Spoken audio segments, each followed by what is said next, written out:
800-747-3733. That's 1-800-747-3733. It's time for Sports Day. Turn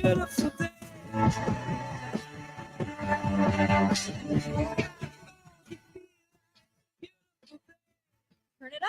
It's Sports Day with Dan Day. I've come to the realization, Vlad, it's time to stop, especially when it comes to the Heat, also the Dolphins, the rainbows and lollipops lifestyle. Oh, I'm so thankful that you finally realized that with your damn stupid glass half full. Welcome to the show. My cousin, by the way, Vladimir Lewisson. I am Dan Day. What was that again? Repeat yourself. I'm glad that you finally turn around with that always glass half full ridiculousness when the evidence has shown you that the team is who they are. Actually, they're worse than who they are. All right, then. So then therefore, I'm glad that you finally come around. This season has been abysmal. I can't believe. You know what? You're right. Both the Dolphins and Heat have wasted their past season. The 2024 season, the Dolphins wasted, and this 24-25 season is going to go down as a waste for the Heat. So last night at Duffy's, like usual, sitting there talking to a friend of mine named Ed, and he's all about the Panthers, and I understand, yes. And one of the managers, Marcus, walks by with a Heat jacket on, and he goes, "Why the hell are you wearing that?" He goes, "You'll see. We're about to win this game." And, in the middle of the game, I'm sitting there like, ooh, and he's like, "You want to take a bet?" I was like, "Man, you might lose this bet because the Heat might actually beat the Celtics. They're kind of banged up. They're obviously not trying. They don't really Who's care." banged up? The Celtics. They're not banged They didn't up. play everybody. Because they don't have to. Well, that's what I'm saying. They didn't have everybody in the lineup, quote unquote injuries. And I was like, they don't care about this game. The Heat need this one. It would be a feather in their cap. And then the fourth quarter came. And I started looking, I was like, is this really going to happen again? And then Derek White hit that three from almost midcourt with someone, I don't know if it was Andrew Wiggins or Bam Adebayo in his face. And I was like, this is the pits. You think? Marcus just walked by and he goes, "What do you want to drink? I got you." I was like, man, that was an easy bet. Really thought that he would make a move. After that, I was like, you know what? I'm done. I'm not going to sit here and say, "Oh, well, you'll see. Maybe they'll turn around. They'll figure things out."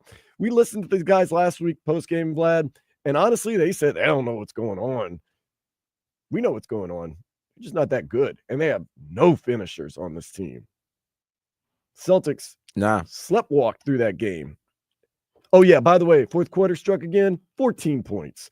14 points in the fourth quarter. Hey, man, it's 5 points more than single digits. I know. Miracle. They were struggling to score 20 points in the first quarter. They got lucky at the end. Davion Mitchell hit a three, and I think someone got a layup. They had it was like 23. I was like, oh, no, this is not looking nice. Tyler Hero has not been the same since the All-Star game. He's scoring his points and stuff like that. But are we really missing Jimmy Butler that much? Someone that in the fourth quarter, when everyone else fades away, says, "I'll throw in 14 points or I'll throw in 12 points." Is that the difference? Because right now, I know part of it is psychological. It's in their head. They know, they know how bad they are in the fourth quarter. But man, somebody's got to get – somebody, Duncan Robinson, get hot. Somebody get hot. Anybody get hot in the fourth quarter. This is a sad season, man. I ain't gonna hold you. I know I'm not. This is not my team, but still, you cover the team. You work for the station, the flagship. You're expecting them, especially the brand, like the Heat brand. You expect them to always compete, always be in the mix. You expect their business to be run top notch. You expect their players to be in shape. You expect Spo to be, if not the or one of the top 2-3 coaches in the league. He's had a rough year.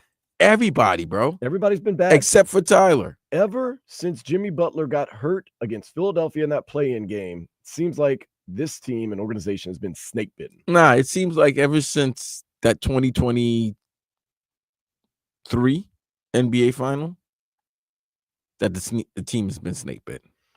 Because this is how bad it's gotten, Vlad. If you go from 23 after they lost in 5 to the Nuggets, correct? Mm-hmm. They try to go get Dame. That didn't happen, right? No, it did not. Okay. Then they got into the play-in, and then Jimmy got hurt. Yes, against Philadelphia. Right. And remember, mind you, last year's team was what, 10, 11 games above 500? Yes, they were. Okay. Then this season started. No. Then last year, you got eliminated by 5 by the Celtics. Jimmy said words about if he was healthy, Boston, New York wouldn't have advanced in the playoffs. Rouse said, hey, if you're not playing, shut up. And then we got to the start of the season. The team was playing up and down. No synergy with the team. At least it didn't seem like on the court because of the shenanigans that was going on off the court. And then the suspension happened. And then another suspension happened. And then indefinite suspension happened. Then he gets traded. And then ever since the trade, Spo was saying, oh, I'm starting to see some things with the team. This is going to be, it's like, come on, bro. Stop with the every little thing is like, oh, we got to enjoy. Like, I don't want to hear that, bro. Tyler Hero promised us we have enough. Yeah, I don't want to hear that no more. I don't want to hear we have enough. I don't want to hear, it's the fight. It's the thrilling. I don't want to hear none of these cliche BS anymore, man. I'm sick of it. This is a team and organization that prides itself on culture and on being conditioned and on finishing, and championships are what matters. This is how far we've come this year. Successful season would be winning 2 play-in games against the Bulls and then maybe the Hawks. That's it. That's success this season. And you know what's bad about that, Cousin? Vlad, neither the Bulls. We're not talking about the New Orleans Pelicans. No. We just want to get in. Fam. This is the Miami Heat. Miami Heat want to get in the play-in. They want to make the postseason. These other teams don't. And the Heat are losing while these teams are actually like, all right, let's see what we have in the future. And then guess what? Chicago's going to F around and find themselves in the play-in game, in the playoffs. That's the 8th seed. Am I right that a successful season for this Miami Heat team is winning 2 play-in games and then getting annihilated by the Cavaliers or the Celtics? That ain't a successful season. That was just what I expected in the beginning. Right at this point, I just want to win. 6-game losing streak. They lose tonight. Dude, against a good Memphis team at Memphis. Look at their schedule. Tie Spo's longest losing streak as a head coach. Look at their schedule. It's murderous. All absolutely murderous. Look at their schedule this next 10 days. Upcoming 10 days. It's murderous. You got Memphis tonight. Memphis is coming off, I believe, did they lose last night? Yes, they did. They got their ass handed to them by Cleveland. So you're going to have a pissed off Memphis team, right? Then you got the Knicks. I think they might get this one against the Knicks because the Knicks St. Patrick's Day in the Garden. The Knicks are flying back from a West Coast trip. They play tonight on ABC against Golden State. By the time they get back to the East Coast, it's going to be like 5:30, 6 o'clock in the morning. They may be tired. You always know how you really not into that first game after a long trip. That first game at home takes a while to get you going. Don't worry, they'll get their footing by the fourth quarter. But that was what I was telling Tommy right before the show. I was like, I'm expecting fourth quarter. Just be down by 10. The Heat will mess it up. They'll be fine. Detroit's going to hand it to you. Yeah. Houston's going to want revenge for the loss and fight that happened a couple of months ago when Thompson. Damn, you're going to have to go against both Thompson brothers back to back. Thompson brothers. Yeah, Detroit and Houston. And then they play, I believe, Charlotte after that. And then you lost to Charlotte. And then there's a good possibility you might be in a 10 or 11 game losing streak when you face Golden State. Tuesday the 25th when Jimmy Butler returns to the Kaseya Center. Who, by the way, is not even playing that great. His team is, though. But his team is. He's giving them the energy. He's giving them the joy. He's found his joy. It's nasty times in Miami, bro. Nasty times. Nasty work. Just want to end this losing streak. If they could just go out there and maybe get some win tonight and against the Grizzlies. Jimmy Butler had 6 points the other night, but the Golden State Warriors beat the Kings 130-104. Goodness gracious. 130. Scoring, what is that? Like the Warriors have scored 130 points back-to-back games. Wonder what that's like. Oh, damn. When was the last time the Heat scored 130 points? Jimmy Butler had a triple-double against the Blazers the other day, 15, 10, and 10. That's pretty darn good. I mean, he fits the role in that team perfectly. Man, you know the little insignificant moments that, or maybe not so much insignificant, but like moments that you at the time don't think are much, but end up being like, wow, the Heat haven't been right ever since Najee Marshall choked Jimmy Butler. It just never was right after that. And everybody's like, oh, Jimmy, you better watch out. And Jimmy kind of. Wait, Najee Marshall from Dallas? No, well, he was with the Pelicans at the time. Remember they got into that altercation? Yeah, Jimmy was got last angry. season, right? He put his hands on his throat. And everyone's like, you better watch out. And it looked like all of a sudden everybody looked at Jimmy like, you're human. And Jimmy kind of like, oh, no. Ever since then, the Heat have just been kind of. I don't know about that. It's true. I marked the moment. I don't know about that. Najee Marshall choked Jimmy Butler, and everything went down from there. All right, well, look, Jimmy's not here no more. How about the fact that ever since the trade has happened, team still stinks? Could use him. Well, they could have. They could have used this version of him, but he's not there. So how about this? The version of this team, the 12 to 15 guys on this roster, it's just not cutting it. It's just not cutting it. This is bad right now. Because is Bam an all-star? Yes. Tyler became an all-star? Yes. But do you have a guy? Nobody's coming here and obviously no. We had 14 points in the fourth quarter last night. I mean, that's been a problem the whole season.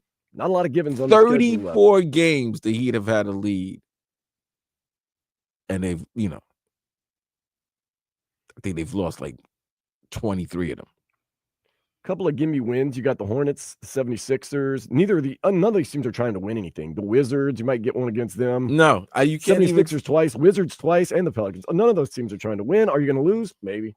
You can't even look at the schedule anymore and say, "Oh, this is a win." No, not right now. No, not right now.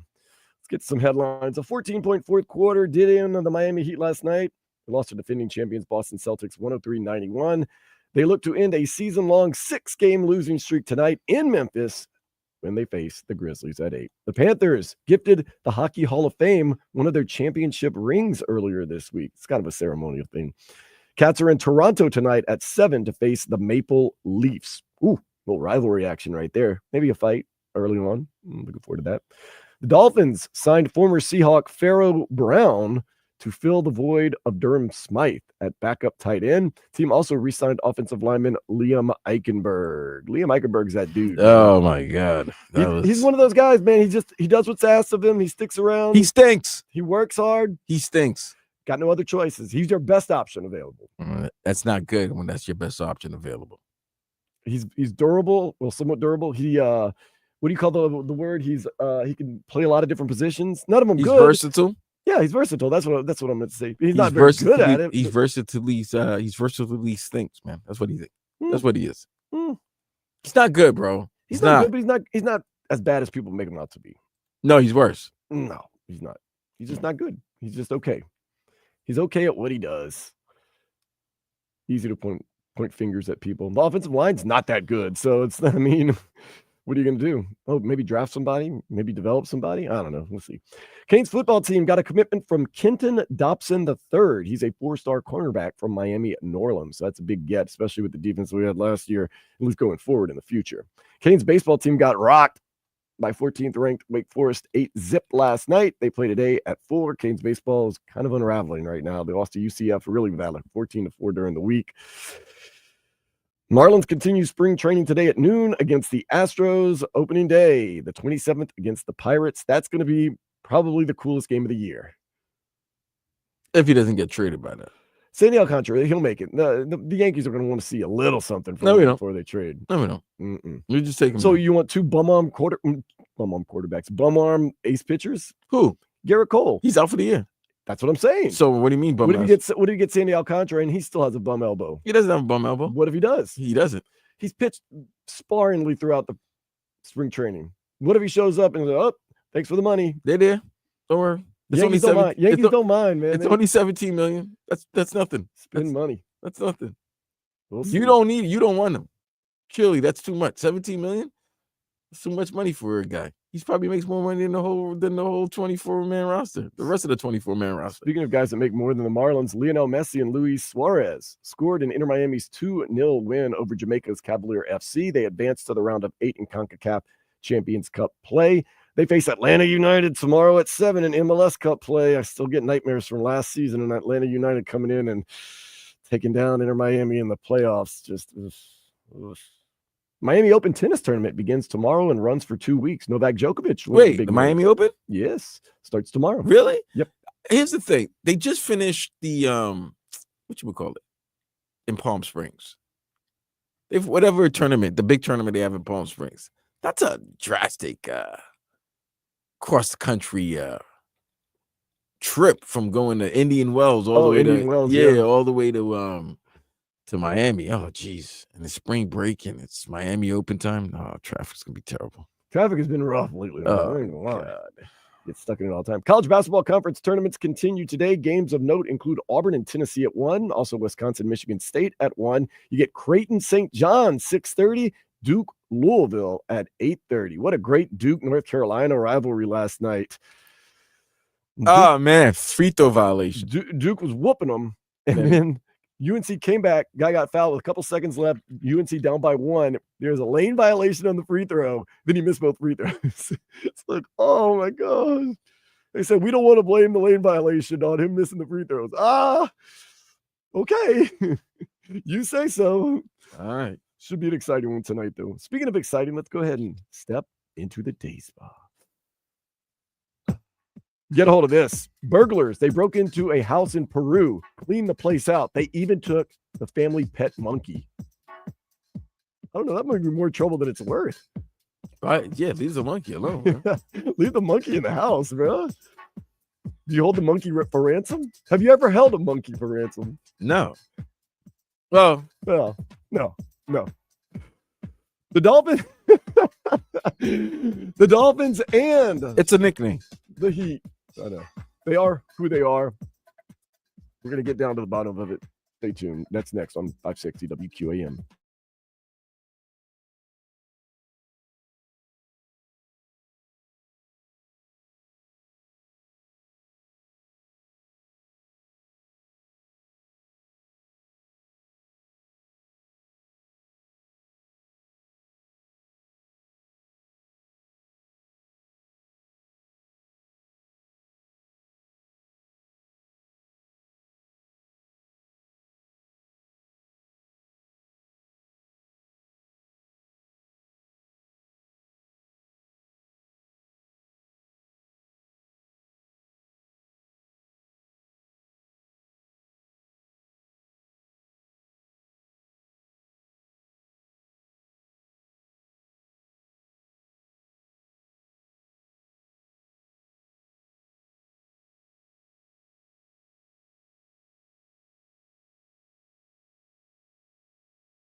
Time to stop drinking the Kool-Aid when it comes to the Miami Heat and the Miami Dolphins. Went into the season, Heat didn't really do anything drastically different, but we clung to the hope that Jimmy's in a contract year. He's going to play hard. Khalil Ware, Pella Larson, they're rookies, but they're going to be super great. Jaime Jaquez Jr. going to get better. Even though there weren't a lot of changes, just everyone's going to be better and we're going to be a better team. And the team did pretty much what we expected them to do, except for now. They're really losing. They're bad. Dolphins, they're not doing anything. They're bringing back Quentin Bell. They're bringing back Liam Eichenberg. They added a new running back, Alexander Madison. Ooh. But basically, brought back Chris Greer, brought back Mike McDaniel. They're going to bring back exactly what they gave you last year, which is right around the middle of the pack. Can't beat a team in the cold weather and not winning a playoff game. How am I to believe? If you're Chris Greer, I want to know why I am to believe that this team that's coming up this year, now the draft is still, you got 10 picks in this upcoming draft. The draft is still about a month away, a little over a month away. If you're Chris Greer, the only way you could possibly persuade me to think this Dolphins team is going to be more successful than they've been over the past 3 or 4 years is if you say we're going to draft really good. Other than that, I can't buy into this Dolphins team that's coming up being any better than they were last year. And you got Zach Wilson as backup quarterback. I'm glad you're a Jets fan. You know how that goes. No internal clock.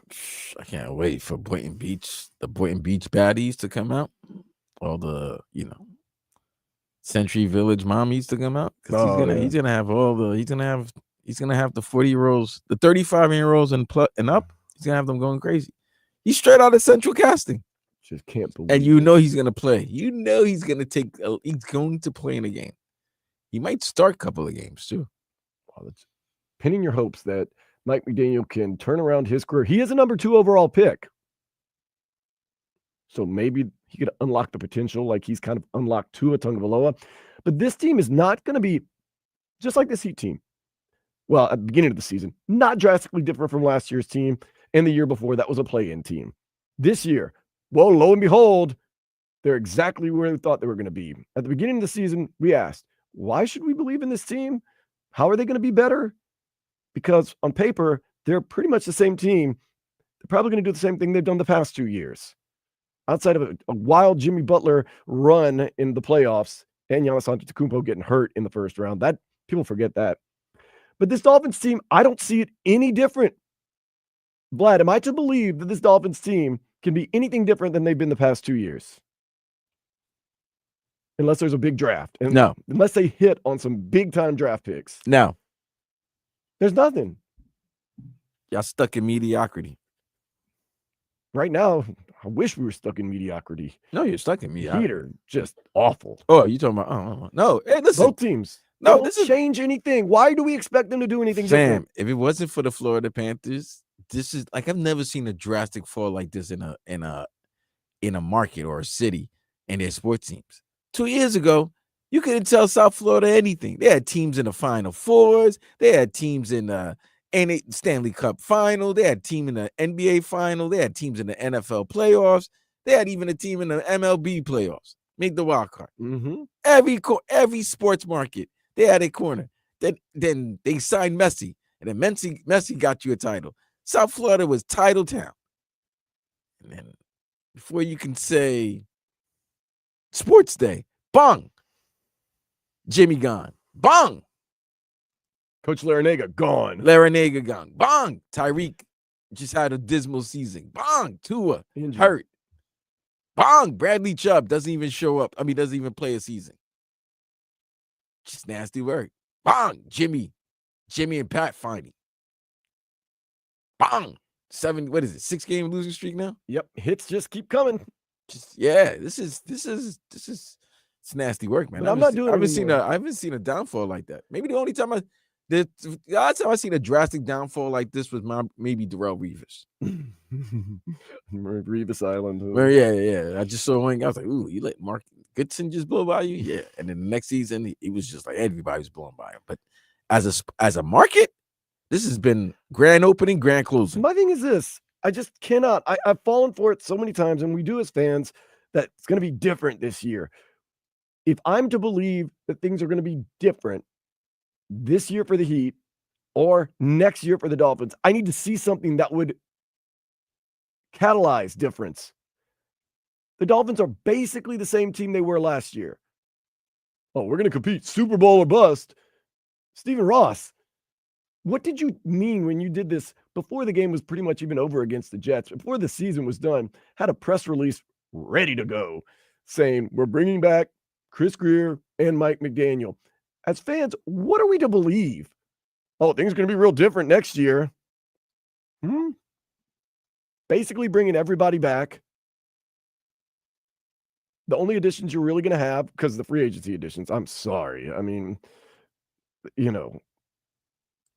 I hope Alexander Madison has a great year. I hope that, who do we get? Pharaoh Brown from Seattle. I hope he has a great year. But really? That's going to be our difference makers? Tua's going to be healthy. We hear that every year, right, Vlad? Tua's going to be healthy. See, y'all funny to me, because when he did play one season, he's healthy. And I was like, oh, okay. Yeah, he showed that he could do it. Oh, okay. There's a first time for everything. Look, y'all stuck. You're stuck in mediocrity. I'm just not playing the game until they show me a reason to believe that they're going to be anything different. I'm not going to go in there and be like, the Dolphins this year are going to be contenders in the AFC. And it sucks. You know what sucks? You know what is? It Teron sucks as a fan. even wants back in. He wants back in? Yeah. They don't want him back. They don't want him back. I'm surprised. The Dolphins seem to run it back with everybody else. I mean, maybe. I don't know. Why wouldn't Teron Armstead want to come back, play 10 games, and make some money? Well, he's not making a lot anymore now. He's on the veteran minimum. But why not? I mean, you got the guys running the locker room, doing what they want to do. Play 10 games. You sound upset with your teams today. I'm upset because they're not trying to be different, or maybe they're not capable of being any different or better. Dan, you were told this and shown this on many different times, that you were told that your team is, this is what the team is doing, but you wanted to drink the Kool-Aid. Now you got a sugar rush and you feeling bad. You got a nasty tummy ache right now. Last night was just nasty. Right, you have a nasty tummy ache. And you're realizing that the teams that you love, or the adopted teams that you love, because you are from the NO, they're just not good right now. They're not. I mean, they are not. And it's shocking, because at least on the basketball side, it's more shocking because you never expect this from that organization. The way they run, the reputation that they have, it's a very good reputation. As being one of the best run organizations in sports. This year it's been a dumpster fire. Pat Riley, Jimmy Butler get into it. Jimmy Butler sits. They have to trade him. What they get in return? Nastiness, and it was public. Spo's been nastiness, and it was public. Now, so they can't that's score one a point in the fourth quarter. So that's on that end. The Dolphins end is weird because literally you're looking at the same thing over and over again. Ridiculous. You draft players, develop players, they get good, but when it's time for you to sign them, you don't. But you'll sign other people's broke free agencies. You know what I'm saying? You'll listen, we all knew Teron Armstead had injury concerns the minute you signed him. Mm-hmm. But you signed him anyway. When he played, he was great. And when he played, he was very good. I mean, the whole thing of we let our guys get away, some of them, we couldn't have paid them anyway. Some of them have gone on to be pretty broke at other places too. So I understand that. People are real quiet about the Christian Wilkins when they got mad at me. But you don't do that. I said, let's see what happens with him with the Raiders. Broke. But you'll sign or make a trade for somebody else. Bradley Chubb. Okay. Chubb played 3 games, and now what? He's broke down. Okay. So yeah, the decision making and you got to start questioning the decision makers. That's what it is. When you got to the point where you're like, all right, we question the decision makers. I think the fan base and the media have questioned Chris Greer for over a year, maybe 2 years now. So then you question Boss Ross. What's going on here? Does this guy have pictures of you? Does he have info that you can't that you just cannot have public, that's why he still has a job? Is it? I mean, look, this is what I'm going to tell you right now. I'm going to be from the show me state from now on, because until the Dolphins do something different, I'm not going to go in believing that things are going to be different. Dolphins are literally, not literally, but almost literally the exact same team they were last year. And they're going to continue being that. And they're going to put yourself in that position. They're going to go into cold weather games, lose. They're going to maybe make the playoffs, maybe not make the playoffs, lose. It's like, oh no, you'll see. We got stability. Stability, because we got Chris Greer back and Mike McDaniel back and all the players back, and Tua is going to be healthy, right? Because we've been told that every year. The Heat this year, you'll see. We'll figure it out. They're as far from figuring things out as possible right now.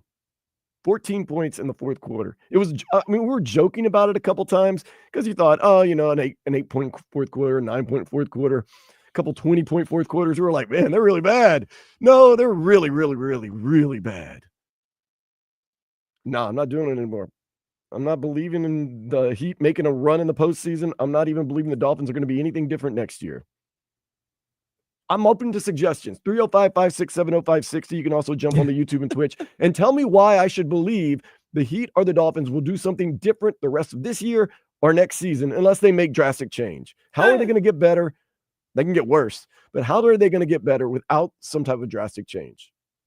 Now, what's the drastic change? The draft. That's what Chris Greer is going to say. You'll see. We're going to hit on all 10 draft picks. But do you understand that in this year, you have to draft, and you have to draft players that have to make immediate impact? You have to draft 10 guys that make immediate impact on the team. Not even 10. 4. 3. 2 or 3's got to make immediate impact. Like 2 might have to be a starter, and 1 is definitely going to be a guy who's getting a lot of snaps. And you can definitely trust in Chris Greer, who's drafted the likes of Cam Smith. Like the cornerbacks that you guys were drafted, like David first. Oh, he's in somebody's doghouse. Well, what happened? He didn't play with what was the guy's name? What was the DC? Anthony Vic Fangio? No. Oh, Anthony Weaver? Anthony Weaver. Right. There was one cornerback. Oh, he was in Vic Fangio's doghouse. That was Cam Smith. And then what happened this following year? Couldn't find the field. So is it Fangs? Because it looks like it ain't Fangs got to me. A lot hung on him, and we let him off the hook. Remember, we said, hold up now, before you do all this, let's not be too hard on Fangs. And everybody, oh no, what are you guys? He's sitting there eating tapioca pudding. He's just an old man. The game's passing by. Those people get real quiet. But yeah, like you don't hear nothing anymore about that, right? Oh, Fangs. Oh, we didn't listen to him. Yeah, maybe you should have. Javon Holland's career just got paid by the Giants. Why? Largely on the year that he played under Vic Fangio. So, yeah, you guys. So Greer has this tendency of buying players or signing players with injury history, and then not signing the players that he's drafted and developed, and who's developed and become some of the best players at their position in the NFL. Nah, we don't sign them. We let them go prosper and shine, shine in other teams. So, yeah, like, listen, I love it. I love it. You know why? Because 2025, streets are getting bodies. Yeah. If these two teams continue on their path, which I'm expecting they will, 25, 26, streets are getting bodies. It might be time to cleanse it, because we're just sitting there doing the same thing over and over and over again. And you know what? I hate to, and I know the Heat don't tank, and the Dolphins, they definitely tank. But I mean, you know what? Maybe it's time to cleanse. Maybe if we're going to have a bad year, let's have a bad year. Let's not sit there and say, oh no, it's going to be okay. All the players. What do you mean? No, look. All the players. Everything's cyclical, right? Everything is cyclical.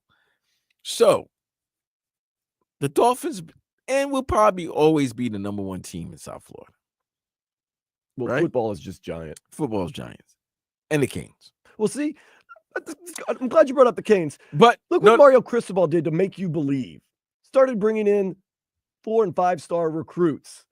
Started developing the offensive and defensive line. He did things different, therefore different outcomes. Brought in a quarterback in Cam Ward. Yeah, defense stunk, though. He's brought in a new defensive coordinator. Well, he's doing something. No, he's right. He realized. You see, college coaches they don't mess around. I have a reason to believe in Mario Cristobal and the Hurricanes. They don't F around. Now they definitely putting a lot of bodies on the streets. I have a reason to believe in the Hurricanes. You got to go. You got to get fired. I have a reason to believe in Jay Lucas and the Miami Hurricanes basketball team. I'm gonna give him the benefit of the doubt, but I have no reason to believe in the Dolphins and the Heat will make any type of changes and anything will be different. Well, is that because you've seen years and years of no changes? I'm worn down. Yes. Oh, you're beaten. Let me tell you. This Heat season has beaten down some of the diehard loyal fans of this fan base. Like I've seen people just like, oh, like this is bad. And this is following the Miami Dolphins season. See, this is what's messed up about football and basketball. They're back to back. So if your football team is messed up and your basketball, it's like, and you already know your baseball team. Let me tell you this: South Florida, the best team has been over the last 4 years, the Florida Panthers. I thought you were going to say Nova Southeastern's basketball team. Florida Panthers have been the best run organization in South Florida. Yeah, Bill Zito. The best like he's made the right signings and trade for an organization. The Florida Panthers are number 1 in South Florida. This is your best bet of seeing championships professionally in this town. I'm not buying the Heat or the Dolphins, that's for sure. I'm gonna get into stuff we like next, though. We've had enough of this. Let's cleanse ourselves with what we liked from the sports world and the world in general. Nasty work going down. No more nasty work. We got good work coming up next. Sports Day 560 WQAM.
WQAM. Finishing up this hour. You rock? You ready to play? You ready to work? No, I'm ready to play, man. It's one of those days, one of those weeks, man, where you just don't seem to get anything done. And like, I'm not joking, Vlad. I'm not going out in the parking lot and doing wind sprints or anything like that. I'm trying to work and get things done. So, yeah, he got me fired up, I guess. Heat and Dolphins, and Dolphins haven't really done anything, and that's the problem. Nonetheless, let's get to what I like. Some of the things that we like in and around the sports world over the past couple of days. Oh, man, it's been exciting when I've been watching all these tournaments in the college basketball, but got some cool stuff in the baseball world and in all the general world in overall. So first thing I want to get to is I have no clue whatsoever. I put in Vlad. I've been trying to buy time. It was a good game last night. I'm shocked that it was a good game because many of the stars of this particular team didn't play too well. Didn't play at all. The Lakers versus the Nuggets. That was a great game. That was actually a great game. No Luka, no LeBron, no Rui, no Jackson Hayes. And the Lakers gave the Nuggets a battle. And might have been no LeBron James. There was some James action. But there was James getting work, putting in work on MVP candidates. The Clippers is Bronny James gets in on the party for the Lakers. We saw 2 free throws go in. Now he knocks down a 3. Hit a 3 over the Joker. Over Joker, yeah. Over Nikola Jokic. You saw last night in the Lakers game, they had all types of crazy. They played back and forth. And then the Lakers guy got a dunk and he fell on his head. Oh, yeah. Dalton Connect, the guy that got traded for Mark Williams and then came back. Listen, I was actually rooting for the Lakers. Of course I was rooting for the Lakers. Because you know why? Because they played all their bums. Well, I don't want to say bums. They played all their bench warmers. Bronny James. And Austin Reeves. And they almost pulled off the victory. Austin Reeves is good. He's not a bum, dude. He's not a bum. He's actually underrated, to be honest with you. Sometimes he's the best player on their team at times. But the Nuggets didn't win. Jamal Murray with a clutch 3 that he always does against the Lakers. But Bronny's been balling, and it's good to see that in a game where, and there was some legitimate, like, we're talking about some of the best players in the league that were playing. He was holding his own. He was boxing out. He was rebounding steals. He was playing. I want to see Bronny do well in the NBA. I mean, I know he's not going to be his father, but I would like to see him be a serviceable NBA player that has a I think he will become that. He's still very young. We forget he only played half a season at USC. I believe he will be a decent NBA player. He'll have over 5, 6, 7 year career. You know what he'll be? If he's John Lucas III, if he's Jay Lucas's brother, because John Lucas had a good NBA career. He had over 10 years. Dog, as long as you're part of the pension, you're good. Yeah, absolutely. Like, I would say, even get the pension, you're good. I would even say if Bronny ends up being, and I hate to bring up a name for Heat that maybe is a little sore, but he has a career like Josh Richardson, I would say that's good. That's good. But it was a great game last night. It was a great game. Maybe a little Terry Rozier. I don't want to get started. No, you don't want to get Terry Rozier. Okay, well, in Tokyo, the Dodgers are playing in Tokyo. Why are they playing in Tokyo? You already know. Ohtani, right field. Tokyo. Makes you feel good. Ohtani hits a bomb in Japan against the Japanese team. Dodgers doing some exhibition play, Tokyo Dome. This guy, man, he's the next Babe Ruth, bro. I'm so excited about Shohei Ohtani. Yeah, all right, he's good. His man's took the fall for him, though. All right. What? I mean, you brought up Terry Rozier earlier. You might as well bring this up. Oh, I wasn't talking about gambling. I was just talking about Terry Rozier not playing well for the Heat. Well, he's also, Terry Rozier need a fall guy like Shohei Ohtani had. Everybody needs a fall guy. You notice when Ohtani, his fall guy took the blame? Ohtani, 50-50. Yep. You notice that? When you don't have a fall guy to take the blame, it affects your game. Of course it affects your game. But when you have a fall guy, you see, Barry Bonds, he had a fall guy, boom, 73 home runs. More than a fall guy, but okay. Oh, man, I always like to see cool things in baseball. Like, they got this new Mariners pitcher who throws with both hands. He can throw left, he can throw right. He just flips the glove around. And last night, he was dealing. Bazana strikes out. Good pitch. And I'll tell you what, Durangelo Sinjay, remember that name. It's not an easy one to forget. Durangelo Sinjay, remember it. Guy that throws both left and right-handed. Throw the curveball to anybody. You can't switch hit against him. Just got to take it. We'll see. Wait, when you're a pitcher, do you have to? And you could, I guess you're a switch pitcher. Yeah, you're a I've switch heard of pitcher. switch hitter, but I've Switch never heard of pitcher. Then we could use one of those on the Marlins. Do you have to let the ump know that I'm pitching? I would assume, yeah. You can't just. I can't between every other pitch. No, every other pitch I can't change. So you don't have to tip your pitches. You could just hold your glove and not even hold your glove, yeah, and then just at the last second. What if I'm in the mound and then I'm like, I'm looking in, I'm dialed in with the catcher, and I'm positioned to throw lefty, but then you know what? Last second I change. I get off the rubber, pause. I get off the mound, and then I come back and ready to pitch right-handed. I'll look into the rules. Can I do that? But I'm guessing you have to, for each batter, declare what arm you're pitching with. Because if you could switch arms between every pitch, that would be weird, man. I don't know if that'd be acceptable. So I don't know the exact rules on that. We will look into it. One more feel-good story that I like, and I think everyone's going to like this. East Carolina's Parker Bird got his first collegiate hit last night. And what makes that so special, the man actually had his right leg amputated a while back after a boating accident. Here's how that sounded as they won 12-0 over William and Mary. First pitch swinging hard on the ground and eats up Laskovsky. Bird reaches first on the hard hit single. His first RBI on Wednesday. And now looking at his first collegiate hit tonight. And that's a great story right there. Boating accident 3 years ago. He had one of his legs amputated below the knee, gets a base hit last night, living the dream for Eastern Carolina, which is always a great school for athletics. So good job, Parker Bird. Very happy for you. Of course, we're hoping our Miami Hurricanes can get some wins. They're playing a good team, though, in Wake Forest. And, yeah, feeling good about that. We've got a lot to look into. A lot of great games in basketball today. I know that Wisconsin-Michigan State game, we're going to be locked into that in just a couple of minutes. That's for the semifinal of the Big Ten. Tulane-Memphis. That's going to be an interesting one right there. Tulane, I didn't know they were that good. They beat FAU. Yeah, man. FAU had a chance to win that game. They started playing terrible down the stretch. And now, I don't think they're going to be making the NCAA tournament. I do not think that is going to happen either. You also have a final Arizona and Houston later on today at 6 o'clock. That is for the Big 12 championship. So a lot of cool stuff going on, a lot of exciting games going on. And one of the ones that I actually had a really close eye on was, this Bryant-Maine game. I thought it was going to be good, but Bryant won 77-59. So they punched their ticket to the big dance. Going to get you caught up next with everything happening in and around the sports world. I promise I'll be back on time, 560 WQAM.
I'm all for your reasonings that I should believe in this Heat basketball team making a run in the postseason, or that the Dolphins are going to be anything different than they were last year.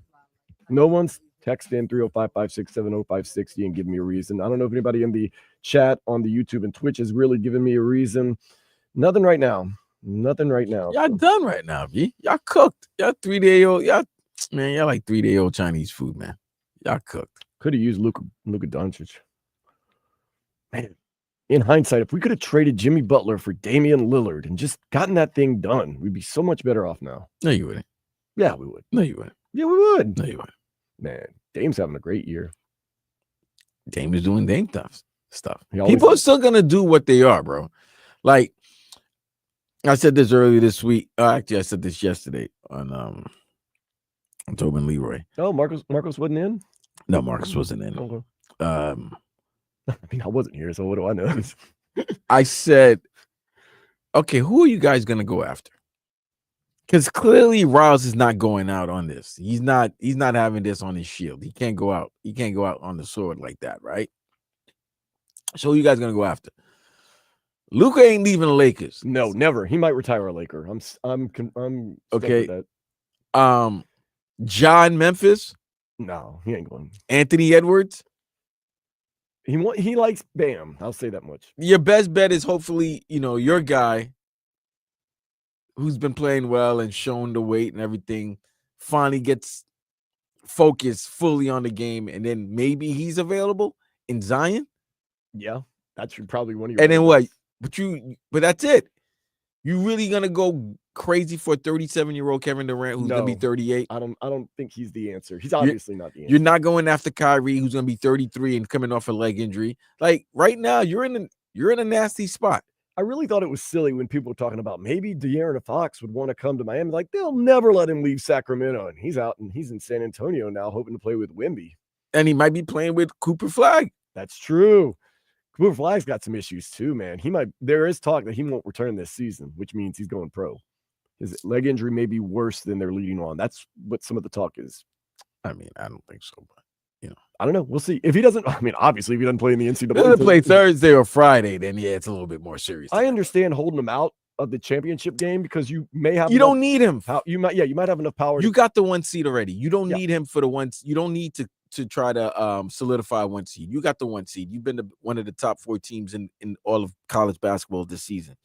But you're going to need him. You don't need him. You don't even need him for the first round of the NCAA tournament. Most likely, You're probably going to need him for the 1-8, 1-9 matchup, and you're definitely going to need him in the Sweet 16, Elite 8, Final 4 national title if you get that far. But he got decisions to make. Hopefully, they have money, but they need a star. They need a superstar.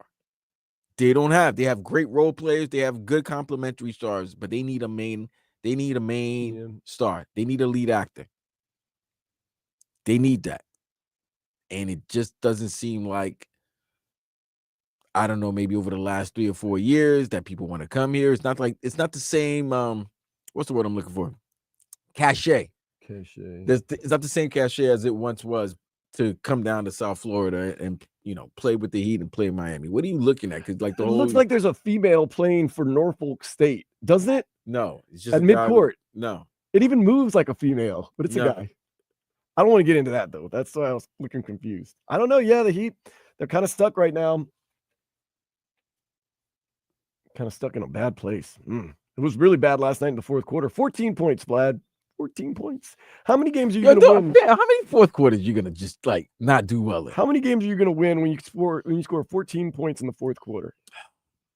I understand if you have a bad first quarter and you're like, man, we just don't get off quick. But they scored 77 points in 3 quarters, right? Yeah. So by my math, you're averaging 25 points a game. Right. A quarter. Even 25 to 26. You're averaging 25 and a half points. You throw out 14. And then you only score half of that, nearly half of that in the fourth quarter. That's the thing. There's any quarter not to just, crap the bed. It would be the fourth. Yeah, that's the worst quarter to go dead. Like the first, the second, the third, you can survive. Got to finish strong. You don't finish strong in the NBA. You're on a 6-game losing streak, possibly 7 tonight as you play a good Grizzlies team at 8 o'clock. They were outscored. It was outscored 25-14. They were down 1 point going into the fourth. They were down 78-77. They got outscored. And then the night before, they got outscored by by the Clippers. And we already know what happened with the 2 single-digit fourth quarters that they made history. Yeah, I was talking to Steven Gonzalez, who catches, I say a lot of highlights, catches highlights for the Heat. He says it really hasn't been that stressful this year. I go, it probably hasn't been that stressful for a team that struggles to score 100 points, and especially in the fourth quarter. Fam, like by the third quarter, all your highlights are done. You're done. Because they're not going to score. All you got to do is get the final call. I did that Brooklyn game where they scored 8 in the fourth quarter. Oh, which one of those fourth quarters they only scored single digits? I've forgotten. I've lost count. That was the Vince Carter retirement, right? That Brooklyn game? No. This was a different one. The Vince Carter retirement was in Toronto. No, Brooklyn. He also got his number retired in Brooklyn. I also think he got his number retired. That's the game. I wasn't paying a lot of attention. Wasn't there a game where they were winning? And then there was like a 35, 40-minute like press. I think it was Brooklyn. It was Brooklyn. It was a Saturday night in Brooklyn. Just everything right now. It just sucks. You've lost 6 in a row and you haven't scored any points in the fourth quarter. You just feel so down. Jimmy Butler left. The team just doesn't seem to have much soul. Bam started so slow in the season. Tyler Hero kind of not faded, but he hasn't been as impressive. Okay, all right. So I remember that game. Remember that game? I remember that week. So that Thursday they got their ass handed to them by Milwaukee. Remember that televised game? I think it wasn't that the game Milwaukee missed because of the snow in New Orleans? Yeah. And then they still ended up coming back and whooping the Heat's ass. They landed on the tarmac and went directly in their uniform to play basketball. Right. And then that Saturday, they started slow. And then that Saturday, the next game was against the Nets in Brooklyn. And I believe they were Vince Carter number was being hung to the rafters in Brooklyn. And that's the last time I can recall like the Heat not having something affect them, like a long halftime presentation. They went out there, they won. Mind you, at the time, Brooklyn was, they stunk. And the Heat still had aspirations of becoming a 6 seed. No, or 6 seed or better. A team that's going to make it in the playoff, not having to play in the play-in. Now they might not even make this is wild. They might not even make the play-in. Dude, when's the last time the Heat were 8 games below 500? Time they started the year 11-30 or something like that. Yeah. Hassan Whiteside, Dion Waiters. Hey, let's talk about good things. The Panthers. They're the best thing going on down there. They're good, man. They're going to be in Toronto tonight. No, Montreal. Oh, they're in Montreal. Why did I say Maple Leafs? I don't know. I did the Toronto game. Yeah. So it is there in Montreal taking on the Canadiens tonight at 7. So the Cats and there's been some stuff going on with them too, man. Yeah, but the stuff they do is good. Oh, I mean, think about it. Boom. Nick blood. PEDs get you. I mean, someone asked me, like, how do you take PEDs? I was like, you don't accidentally take PEDs in professional sports. No. we'll break that one down for you later. Wait. Now, is it something that he's taken that has some like like you might eat something and it has poppy, like right. you know what I'm saying? Like it has poppy seeds, like a long season. What was he taking? I'd like to know what was he taking. Hockey doesn't even tell you where they're injured, so they're not going to tell you what. That's the other thing. Guys, I'm sorry. Like you said the other day when we were talking about Bobby Portis last week. Oh yeah. Like guys, you gotta listen. They give you the list. Just run it by your physician, your team doctor. You literally bring if you have any questions, you bring it to the arena. The doctor or the trainer will come find you, or just leave it in your locker. They will make sure that it's clear. And then they'll give you the thumbs up or the thumbs down. Yeah, I'm sorry, athletes. That's on you. That's on you. Yeah, I don't want to hear that. Yeah, it's 100% on you. I don't want to hear that. I don't want to. Oh, I'm taking it. No, I don't want to hear that. Not to make it any better or worse. I've also heard that a lot of the times the guys that get caught, not just because they're doing it wrong, they're trying to overdo it. Like if you microdose, I've heard, as long as you don't get carried away and you stay where your physician tells you to, you can get through. But they get greedy and they want to get back faster and they want to get stronger and better. I don't know. I've never taken PEDs, so I don't plan. I've never taken one either. But I guess when it kicks in, you must feel like Superman. Your recovery is unbelievable. Like you could bench press. Let's just say you bench press 250 pounds. Right after you finish like that set of 10, your like body starts recovering right away, and you can like continue on. Like you just recover very quickly, from what I understand. Once again, what's wrong with that? It's not a level playing field. Who wants a level playing field? Don't you want I know. Don't you want people to be recovered? We've quickly? always dreamed of the steroid Olympics where everyone's allowed to take drugs while they're performing. Even. Are you kidding me? That'd be the greatest thing ever. Bro. Every record would be broken. You see the Saturday Night Live skit. highly rated, most viewed. These athletes are unbelievable. Yeah, well, Dolphins, they signed the Seahawks Pharaoh Brown to help fill the void. Durham Smythe, backup tight end. Durham Smythe is with the Chicago Bears. See what happens there. Team also re-signed offensive lineman Liam Eichenberg. I know a lot of people are excited about that. Liam Eichenberg. Yep. Canes football got a commit from Kenton Dobson III. He's a 4-star cornerback from Miami Norland. So, yeah, keep stacking them up. Mario Cristobal got that team working. Canes baseball team, they got rocked by 14th ranked Wake Forest 8-0 last night. They play again today at 4. Yeah, it's starting to feel like the season's coming off the tracks for the baseball team, but we'll see. Marlins continue spring training today at noon against the Astros. Opening day is the 27th against the Pirates. Oh, man, starting pitching has not been great for this Marlins team in spring training. Max Meyer got rocked again. Edward Cabrera can't find the plate. That's about as much deep diving into spring training I'm going to do for you. But when your quote unquote starting pitchers don't look like they have a clue in spring training, could be a cold summer, man. You know, that year I came on and I said, I have a love affair with the Marlins and I just can't quit her. I believe in her. And they went on to the playoffs. And then last year I came on and said, you know what? I love her, but I can't ride with this. I'm not going to sit there and pump sunshine and say this Marlins team is going to rock and roll. Like I said, if they lose 99 or less games this year, I'm gonna be like, all right, guys, Somebody asked us last week if they should bet. What is it, like 98? I think you should take the under in the wins, man. I ain't gonna hold you. I've seen a couple of innings this week. I think you might want to take the under in the wins. I've seen the box scores this week, and they definitely get they're gonna get triple digits in losses. We're gonna go through some of whatever with the Marlins. Lionel Messi and Luis Suarez, they both scored. It's Inter Miami's 2-0 win over Jamaica's Cavalier FC. They advanced to the round of 8 in CONCACAF Champions Cup play. They face Atlanta United tomorrow 7 in MLS play. This is what I like about is that 7? Yeah. Oh. This is what I like about Lionel Messi's goal against Cavalier FC.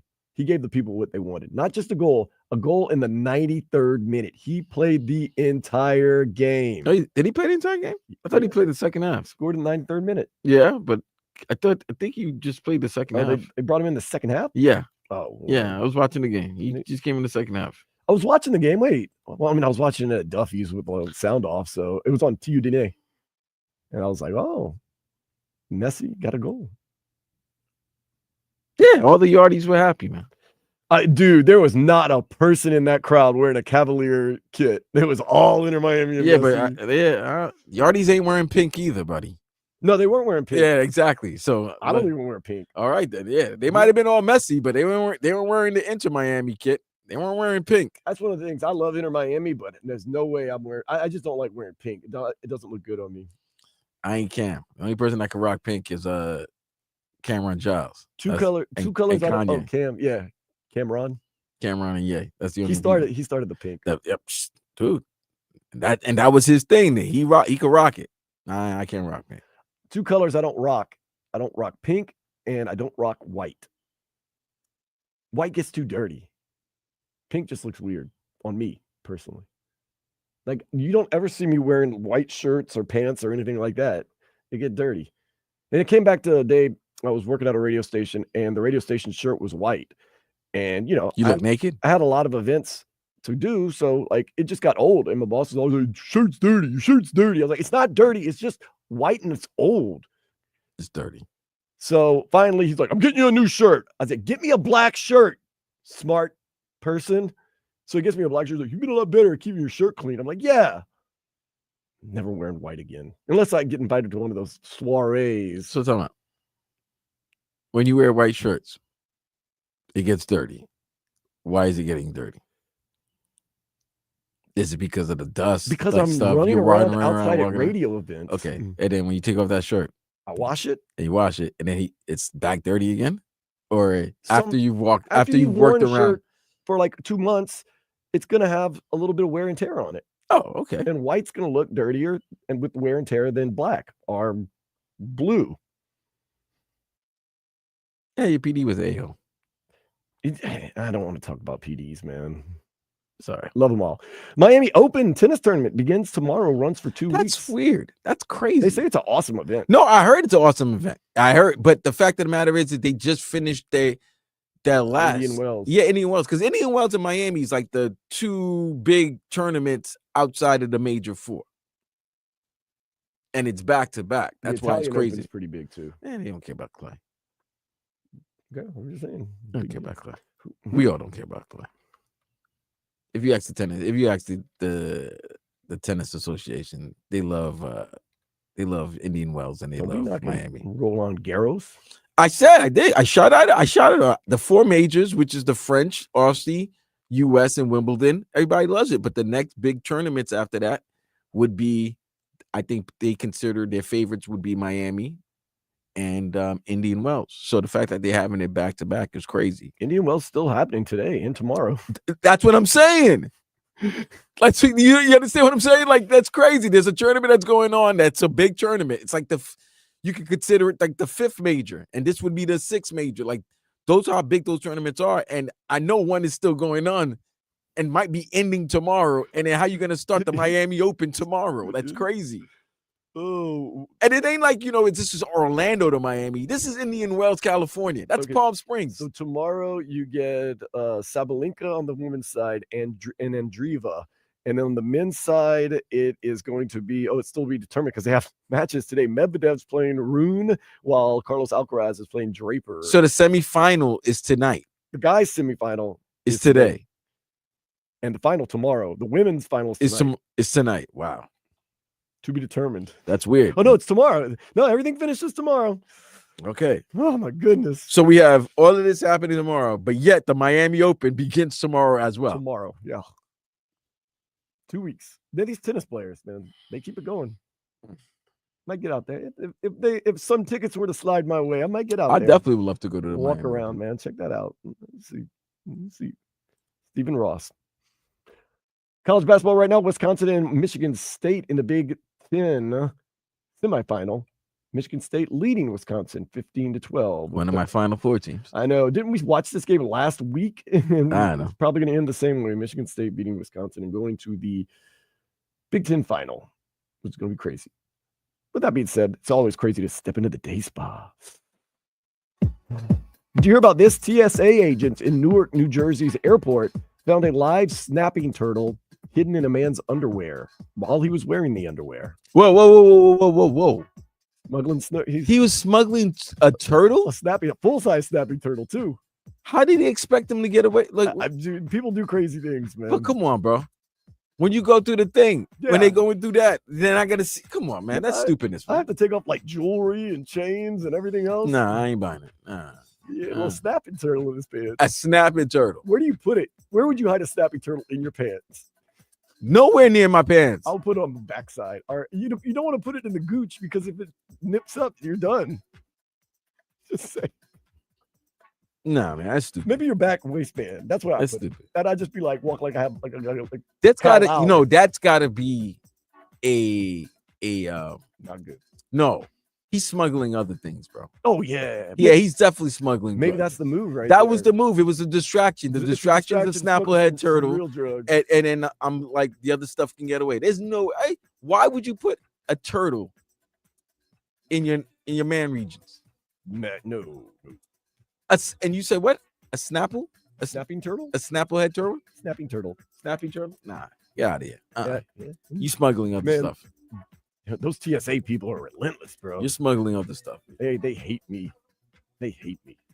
Why? Because you wear dirty white shirts? Because I wear dirty white shirts. Yes, that's the reason why. One time I really was. We come back from Jamaica. I was wearing a dirty white shirt. Man, I got detained forever.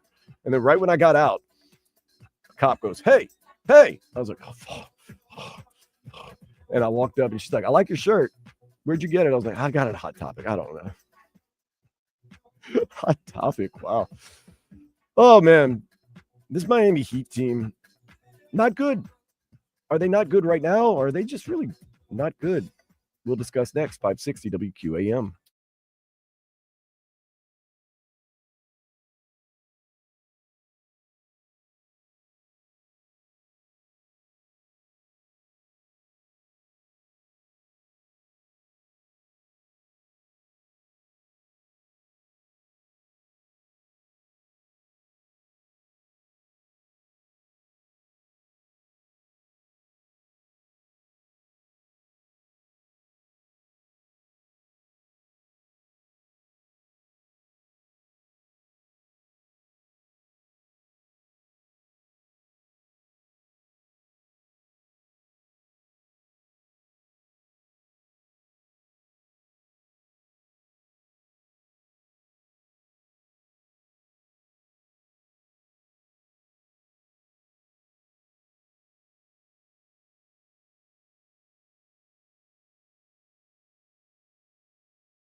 Those you might have missed.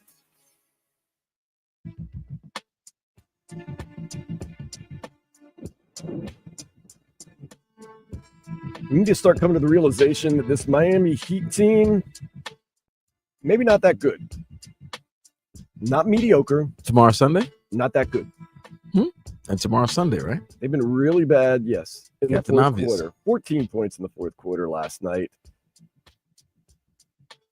Clippers, they had 20 points in the fourth quarter. A lot of 20-point fourth quarter. That's a big quarter for them. Shoot, they scored 20?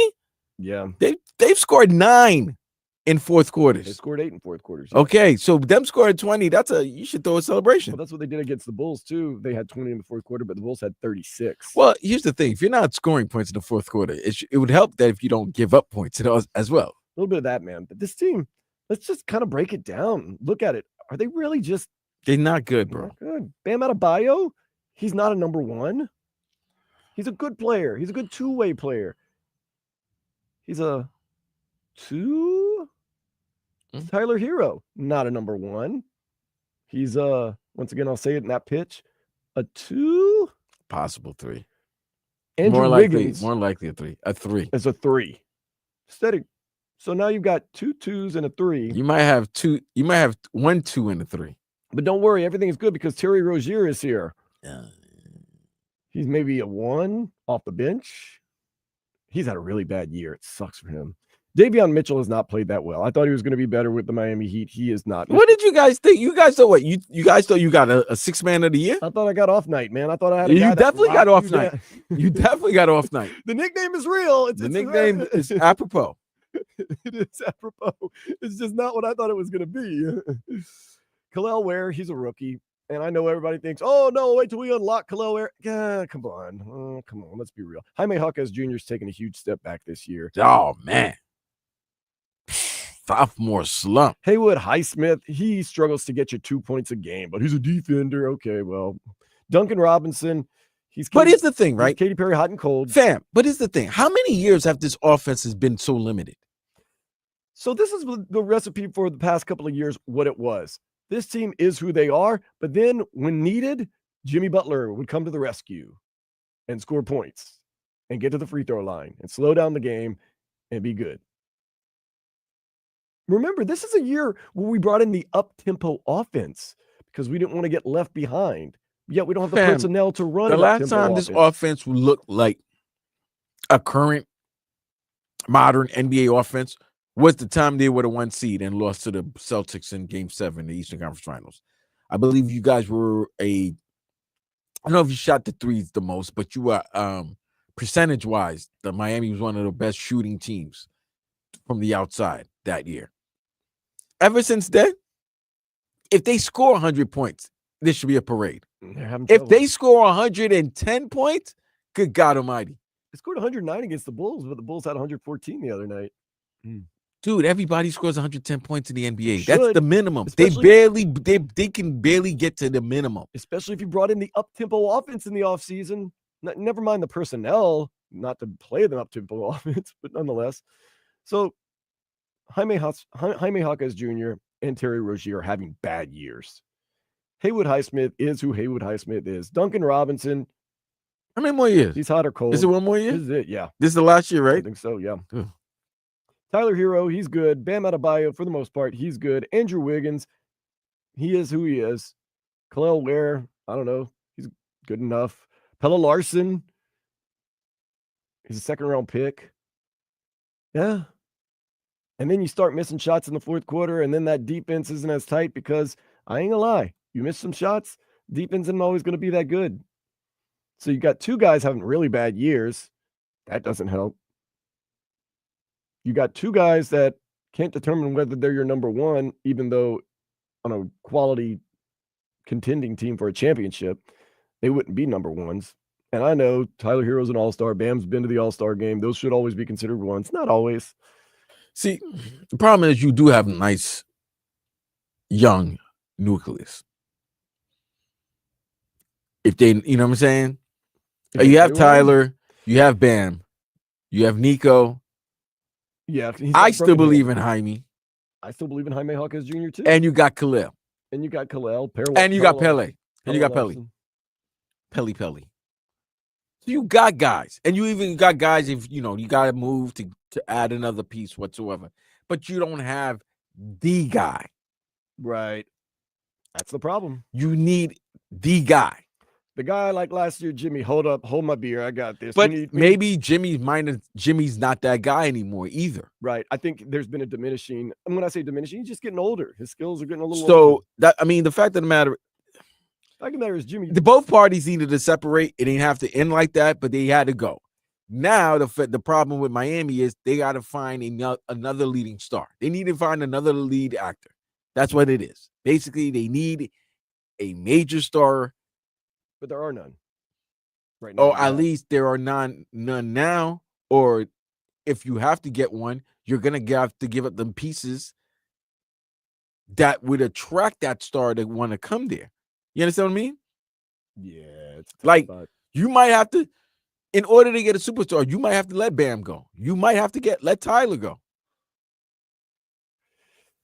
I mean, that's everything is up for discussion now. No big time star. Are they going to take pennies on the dollar? And you don't want, and to me, I mean, I don't care really as a Knicks fan, but to me, I wouldn't think the Miami Heat would be willing to trade certain pieces of their future for, and he is a basketball savant, but let's be real, KD's going to be 37, 38. He's 37 now. He's going to be 38 once he gets traded during the offseason. He still scores, man. Right. But is a 37, 38-year-old KD going to really move the needle for your team like that? He's not doing it in Phoenix. It's not a 27, 28-year-old KD. That's different. It was 10 years younger. It was 10 years ago. Yeah, it would be go it's for amazing. He's averaging about 27 points a game, 6 rebounds, 4 assists. But it's not the same. 2%. And I know, but then guess what? You know when people always say, "Oh, you can write it down for this person and just give them the numbers." Mm-hmm. Okay, there it is. This is a perfect example. You could write KD down for 27 points and all of that. Your team's still gonna lose. There's a good chance your team's gonna lose. The impact's not the same anymore.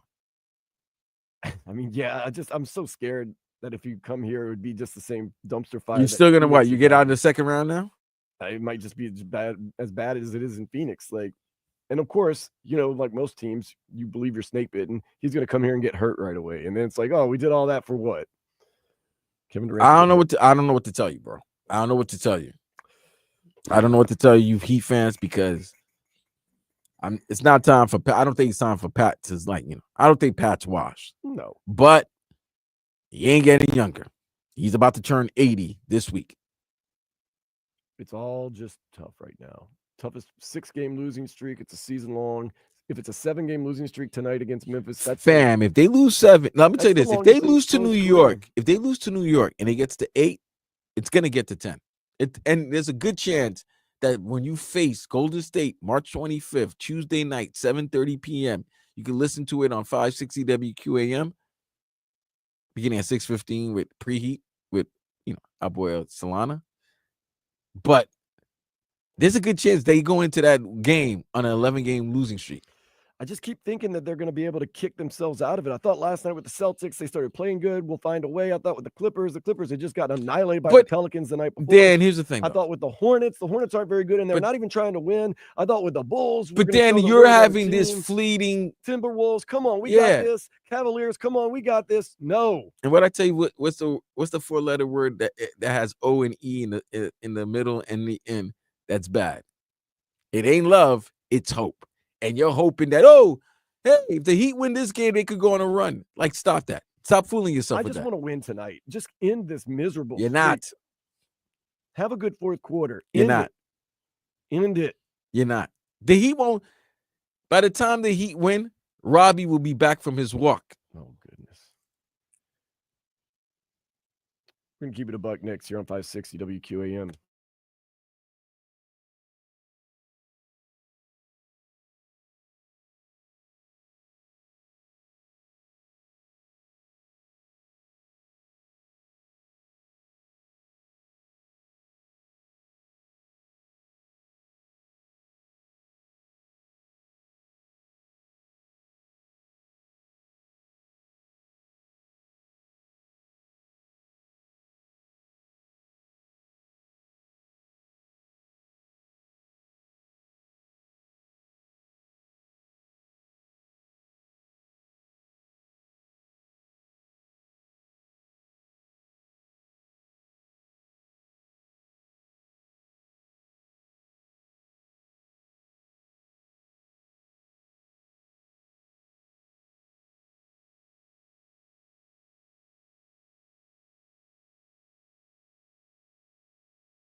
Same great games. Plus, you can use the rewind feature and listen to anything you missed. Hurry.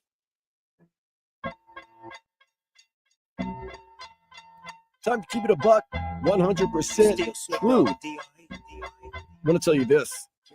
A lot of people saying college basketball is not what it used to be, and the one and dones and the NIL, and it's a dying sport. As I watch these tournament games, conference tournament games, Vlad, these games are awesome. College basketball is strong, and it is very, very entertaining, especially this time of the year with the conference tournaments and people trying to make the tournament.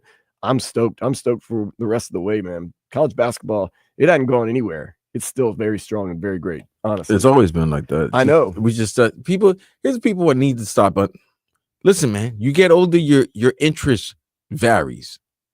So you're not 18, 19 anymore, spending a Tuesday night watching Super Tuesdays or a Big Monday. You got other things to do.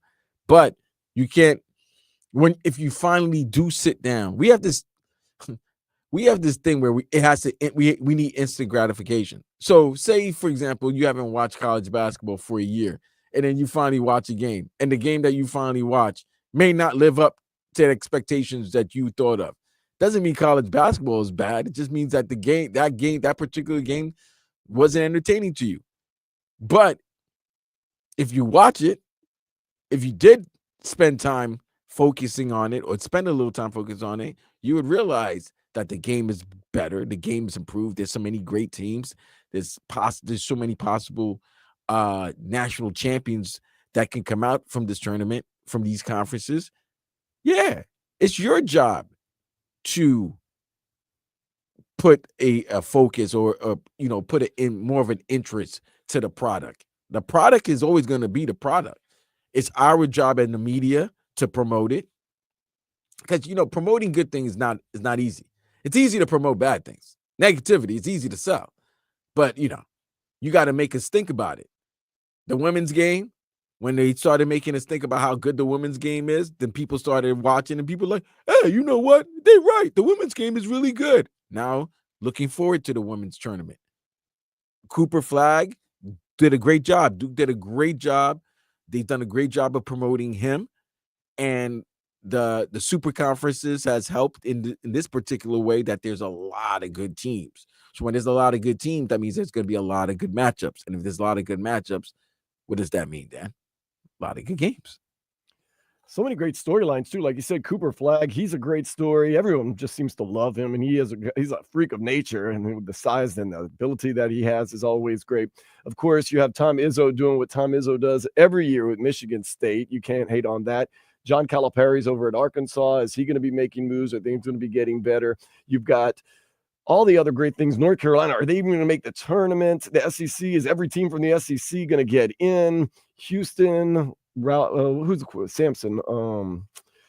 Kelvin Sampson. And then, of course, you got Rick Pitino over there at St. John's getting the Johnnies going again. They're in a championship game. And you don't have the blue bloods. And that's the other thing. You don't have the natural blue bloods like the Kentucky and Kansas. They struggled all year. North Carolina struggled all year. So you can't say that the game there's not parity in the game. Like, no, everybody's got a shot. Everybody's got a shot. And new programs or new programs that you probably have never heard of has a shot. Like 2 years ago, we had Miami and FAU in the Final Four. That's correct. UConn and San Diego State ended up playing in the final that year. And UConn winning. And then here's another story. With all the struggles that UConn had this season, can they get their focus back?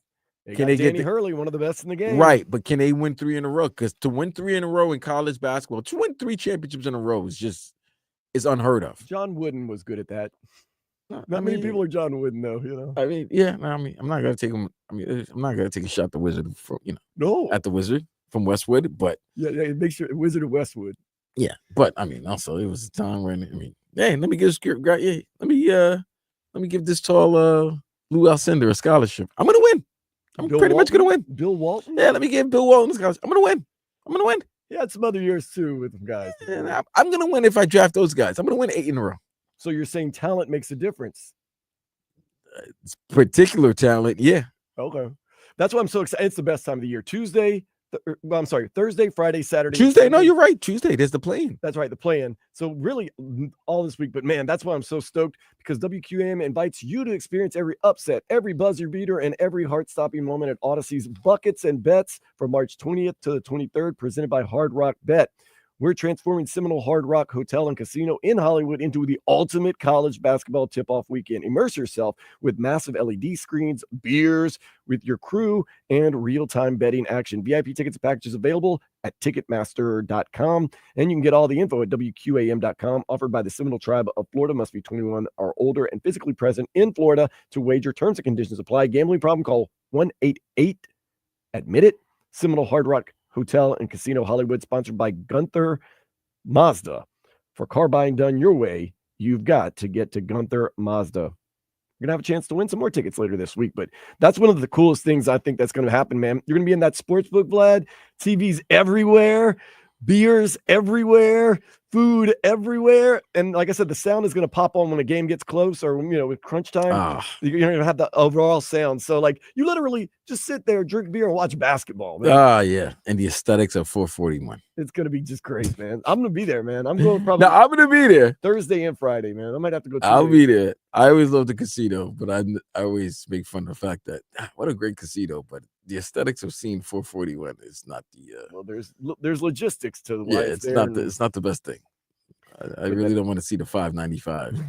But this college basketball has been really, really cool and awesome. And I know during the year it's hard to keep up with sometimes, and especially with the year that the Hurricanes had. But honestly, you're going to start watching, if you're not already watching these tournament games, you're going to start watching the big dance games, and you're going to say, oh, yeah. Oh, come on, bro. You know what's tomorrow? Listen, once tomorrow, 6:31 p.m. Everyone's waiting for the brackets. Yeah, once the brackets are out, forget about it. Everybody's filling out a bracket. Esther from accounting is going to win the bracket challenge. I've been beaten by many a woman that doesn't watch sports. Because, she likes the uniform. She likes the nicknames. Yeah. Any nickname with an animal, they're going to love it. She has a cousin from Michigan, so she chose Michigan State. They won the whole thing, and she runs the table on you, and you're like, what? What do you want to keep a buck, Vlad? I'm sorry, I'm time. All right, we've been keeping it a buck the first 2 hours. Yeah, we really have. That's kind of been the theme. The Heat stink. Dolphins are the same. Dolphins are in doldrums.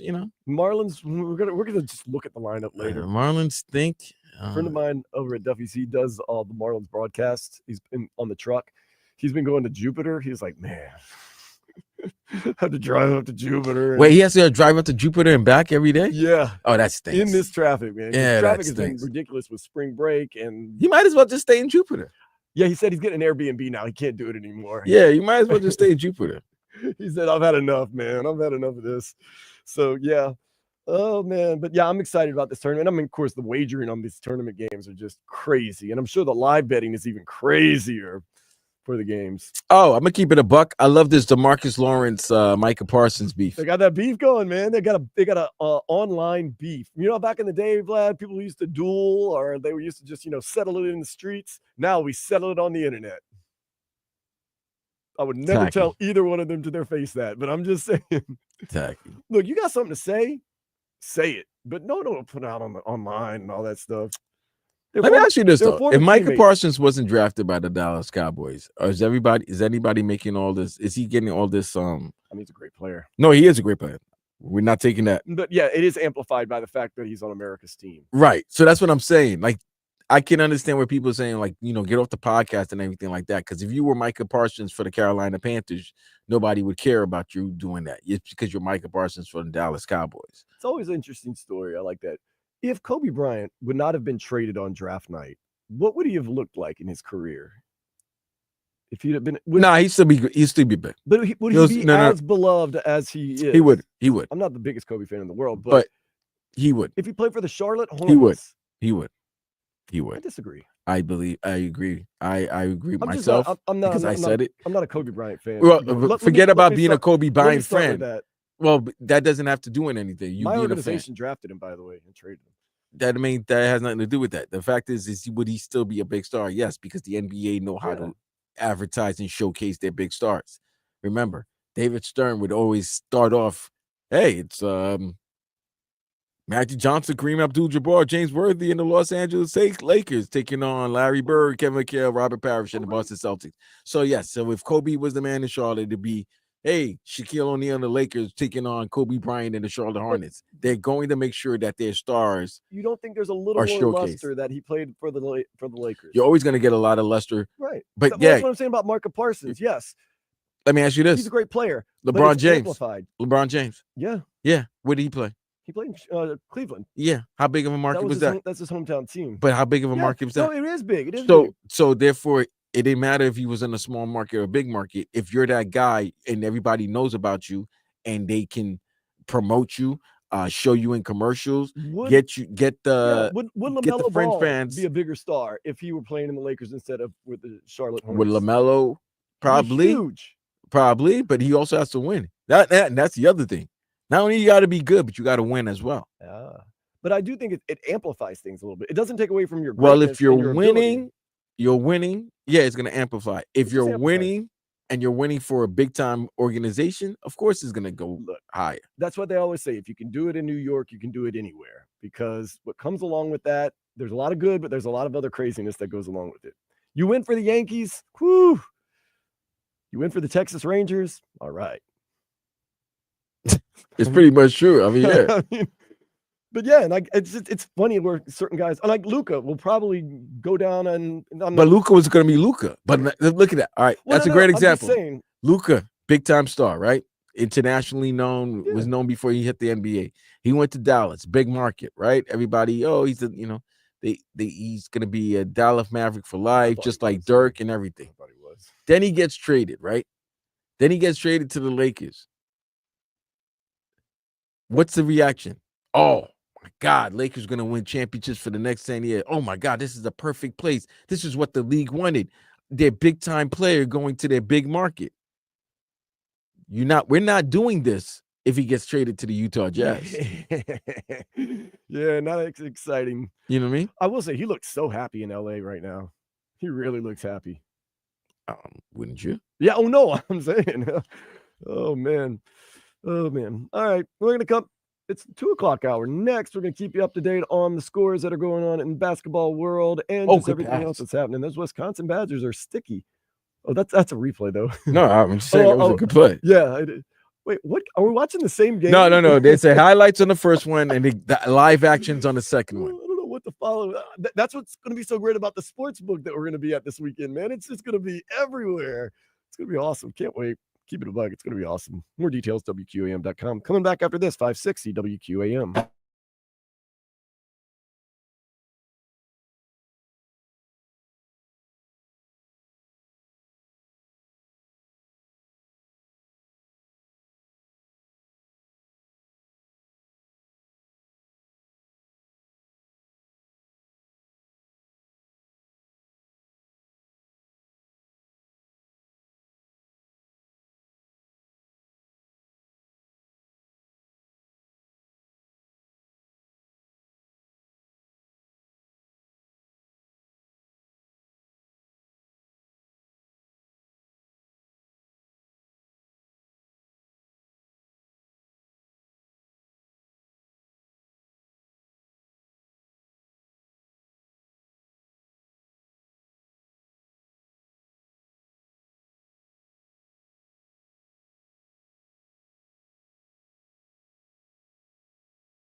Sports Day on 560 WQAM. Dan Day, along with my cousin, Vladimir Louison, at Vlad2078. I am at Dan Day Radio.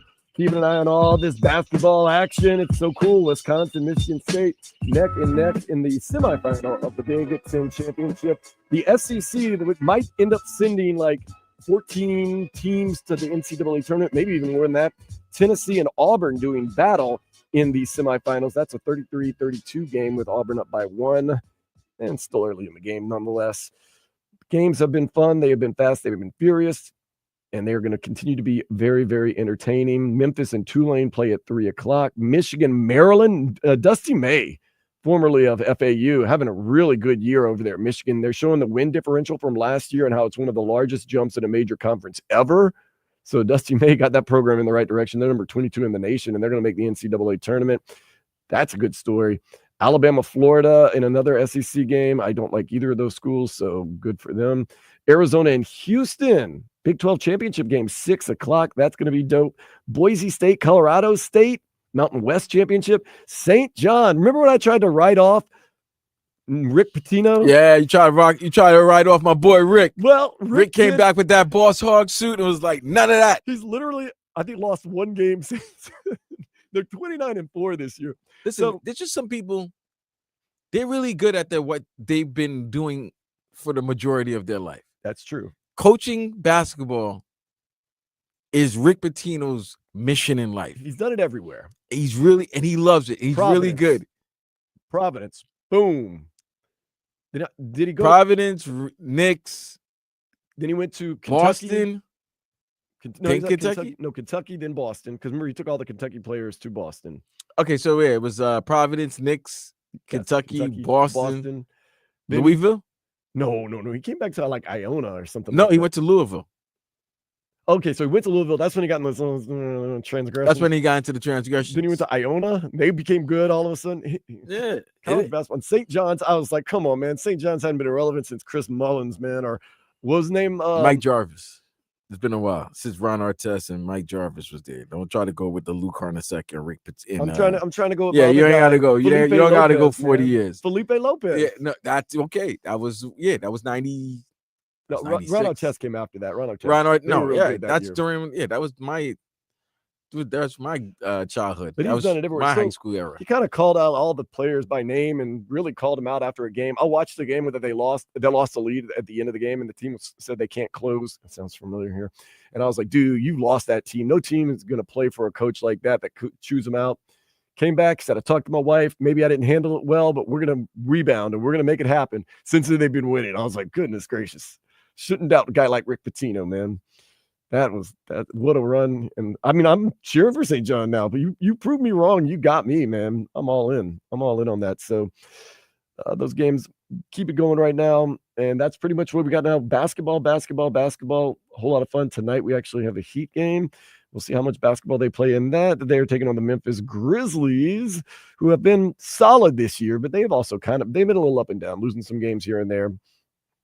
And one of those teams, but need a stronger fourth quarter from the Miami Heat, one where they score more than 14 points, because last night that's what they did. 14 points in the fourth quarter.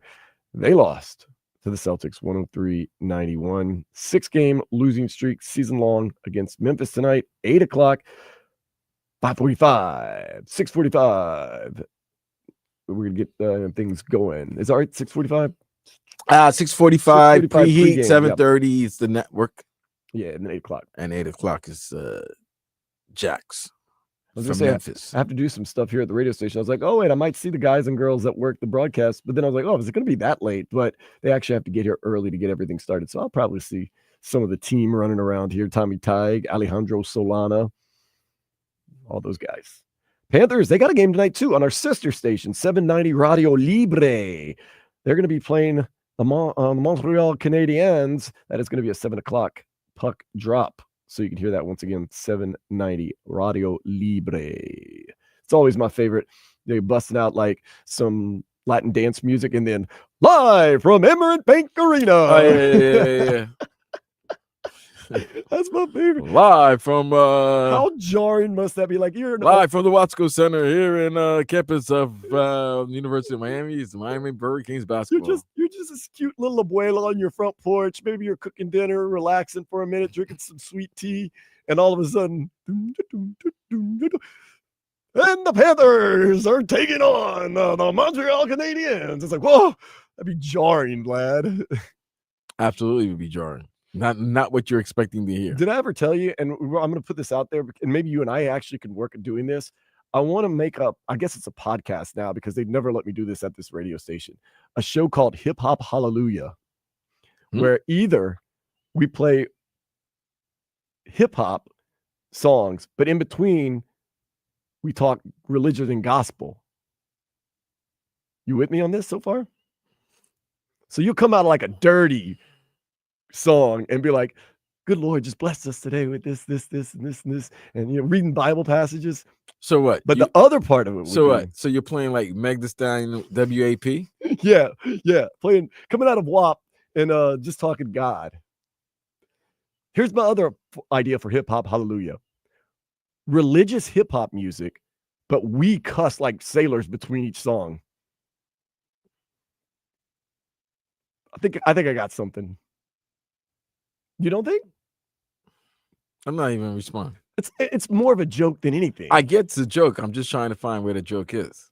Well, that you're listening to religious music, okay, and then we're coming back, and as the host of the show, talking just dirty in between the songs, and then you get back to more religious music, and then dirty, or vice versa. You have hardcore rap songs followed by religious talk.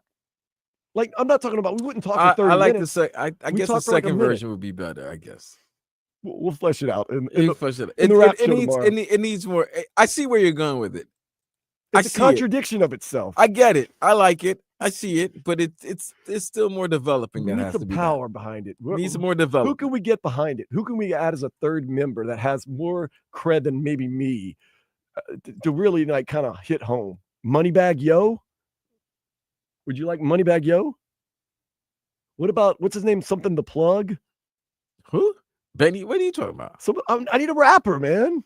What rapper do you need? You don't Moneybag Yo. Okay. What about whatever the Plug? Who's the rapper with the name The Plug? There's a lot of rappers who think they're the Plug. There's Big X the Plug. There's Lena the Plug. I want Big X the Plug. I want Lena the Plug. Okay. He's from Dallas, though. I don't know if we can get him. Can we get Lena? Lena the Plug? Mm-hmm. What is she plugging?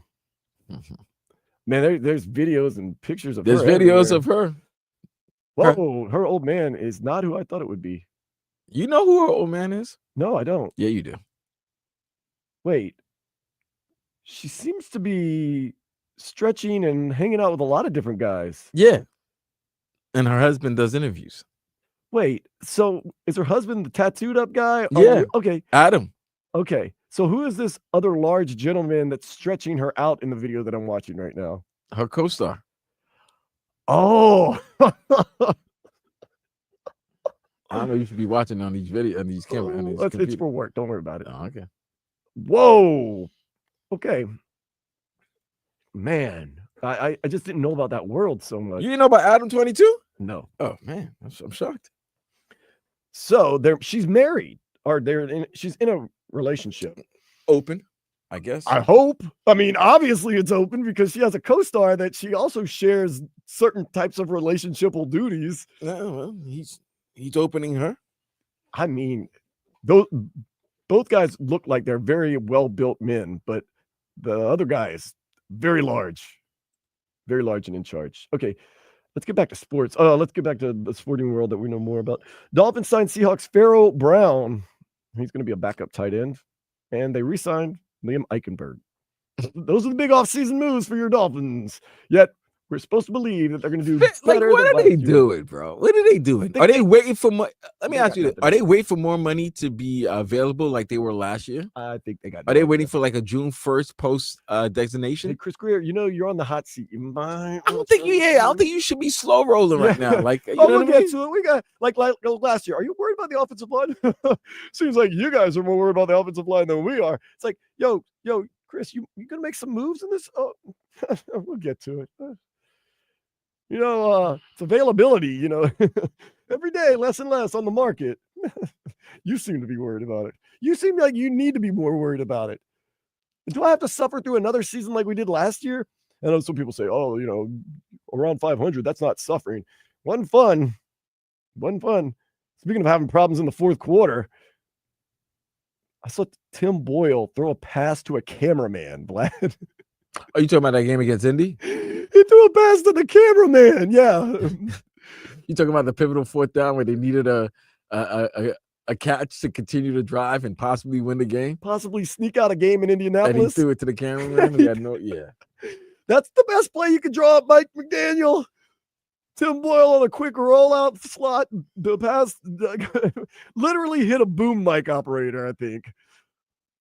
That was one of the lowlights of the season, man. Tough times, man. Hey, I'm telling you. Canes football team, though, they got a good commit. Denton Dobson III. He's a 4-star, but he's not just a 4-star. He's a cornerback, and we always need more defense. He's not just a 4-star cornerback. He's from Miami, Norland. I like keeping the guys home, keeping them close to home. You either go to Miami or you go to LSU. Those are the two schools you need to be going to. Canes baseball team, they got rocked yesterday. Wake Forest 8-0. Play again today at 4. We'll try to keep an eye on that. Marlins spring training. Ooh, it's biannual, giving you a Marlins spring training update. Although I shouldn't go to their website because I think the Marlins, if you go to their website, they withhold information. Like if they're getting rocked, it says they're only down 2-0. You're like, Dan, it's 14-2. Oh, okay. Oh, yeah, that's right. They don't give me stats anymore because of, good. We're losing, by the way, in case you were worried about it. I know you're not. No, I'm not. I know a lot of people that go to these spring training games, though, man. It's 6-3 into the 8th. Let's see if Jensen Junk has gotten into the game. Jensen Junk. It's my pitcher.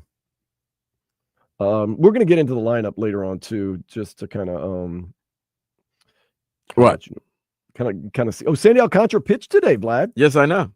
4 innings, 2 hits, 1 base on balls, 2 Ks. Yeah, man. Don't get hurt. That's all I'm asking.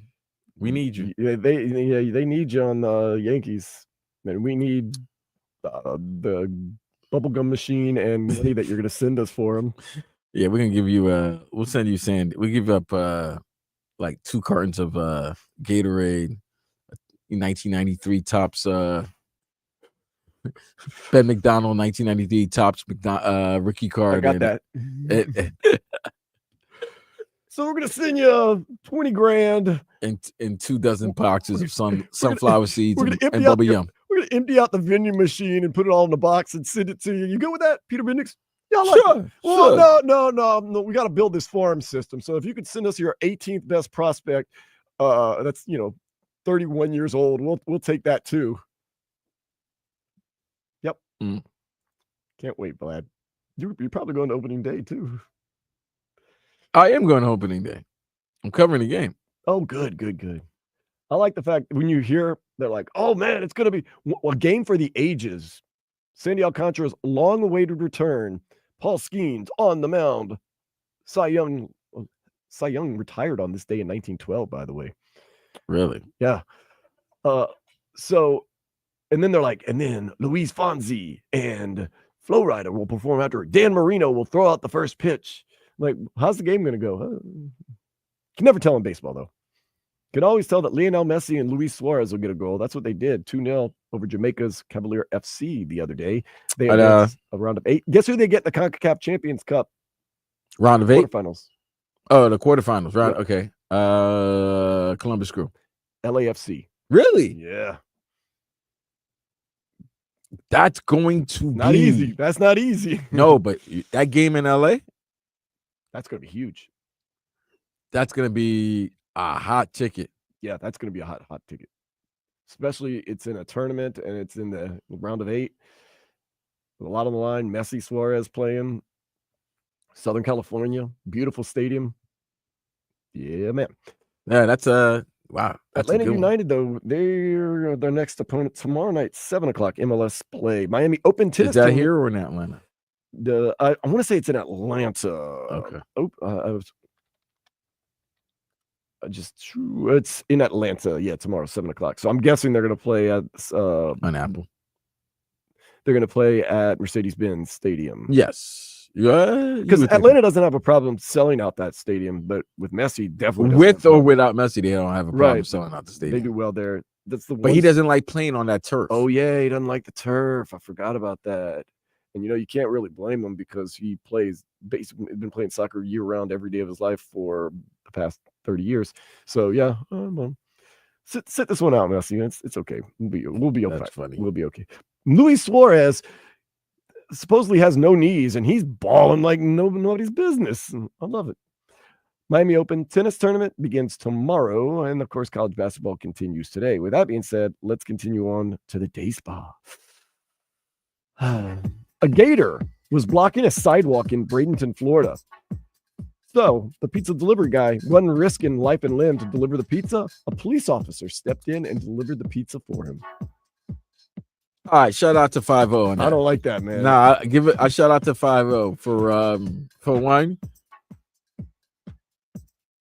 You know what? It's to serve and protect. He served and protect the community. Serving. He's serving, protecting the community. It does bring a new meaning to protect and serve. Yes, he is serving because he's bringing the food to the patron, and he's protecting the driver from getting kibbles and bits by the gator. I ain't risking my life and limb for a pizza. Hell no! You said a gator was blocking. Yeah, like he was standing there as if he was a pet, and this is his home. That's it. Right there on the street, blocking. Man, God. All right, we're going to talk about the Dolphins in this weird offseason that they've had. That's next here on 560 WQAM.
Back at it on Sports Day 560 WQAM. We've been kind of going in on the Heat and the Dolphins for not really changing the dynamic of the team, or really changing a lot with the team, but expecting better results. I do have to say this, though. Earlier this week, the Twitter world and just the social media world exploded. Got text messages left and right. The Dolphins did make a move to shore up the backup quarterback position, and that is by getting one Zach Wilson. I love Zach, man. He's on a 1-year, $6 million deal. Get that money, baby. Fully guaranteed deal. Could grow to $10 million. Nice. We couldn't have just kept Mike White. Nope.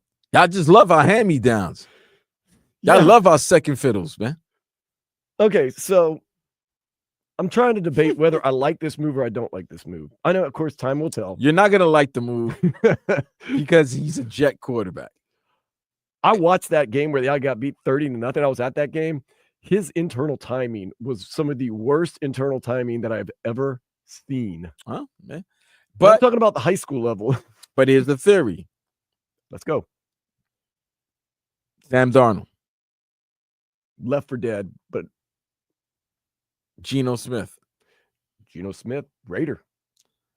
What do they both have in Zach Wilson? What do all three have in common? The Jets. They were all drafted by the Jets.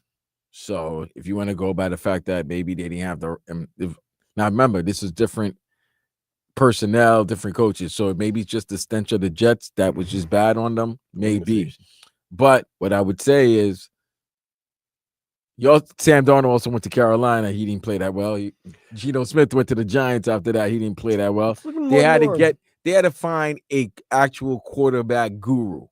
It's looking more and more like that coach is the most important thing going. Sean Payton helped Bo Nix, Jameis Winston. Yeah, when Jameis was struggling. Drew Brees wasn't Drew Brees until he and Sean Payton teamed up. Sean Payton also had Zach Wilson for a year, and look what he did with Bo Nix. So maybe a year under Sean Payton's tutelage would help Zach Wilson. Same thing with Sam Darnold. Sam Darnold was the backup for the Niners. He was the backup for the Niners after his Carolina stint, and that one season with the Niners, look at him now. It isn't amazing. You get with guys like Sean Payton, Kevin O'Connell, who was coach of the year. Another guy, Kevin O'Connell, who's a quarterback guru. Everybody that plays for him is a great quarterback. It's like, he just knows how to pick them, I guess. So Zach has the talent. He can throw the ball. He can move. He's athletic. He can do it. Can he read the film? I mean, can he read the field? Like you said, he does look like he has slow eyes and, hands and feet. No, I don't think he has slow feet. I want to say hands, but I'm just saying he might have slow eyes, slow to read the field and everything like that. Maybe in the system where he doesn't have to hold on to the ball, maybe just, quick release, boom. That can work. It's funny because I remember when Tyreek was available, both the Jets and the Dolphins were going after him, and they were trying to get Tyreek to help out young Zach Wilson in New York. And now eventually he's going to be, 4 years later, he's eventually going to be teaming up with Tyreek. I don't know what the decision would have been. What other decision would have been better? Would you have wanted Jameis to be the backup quarterback? I love Gardner Minshew. Would you like Gardner Minshew? Because here's the problem with these quarterbacks. They're good and they've started, right? That they're capable quarterbacks in the NFL. That's what we're looking for. But are they? But they're not capable. But they cannot. They couldn't be capable starting quarterbacks in the NFL. The problem with certain teams, and especially with this team, is that it's not like one game Tua is going to miss. If Tua misses time, he misses quite amount of time.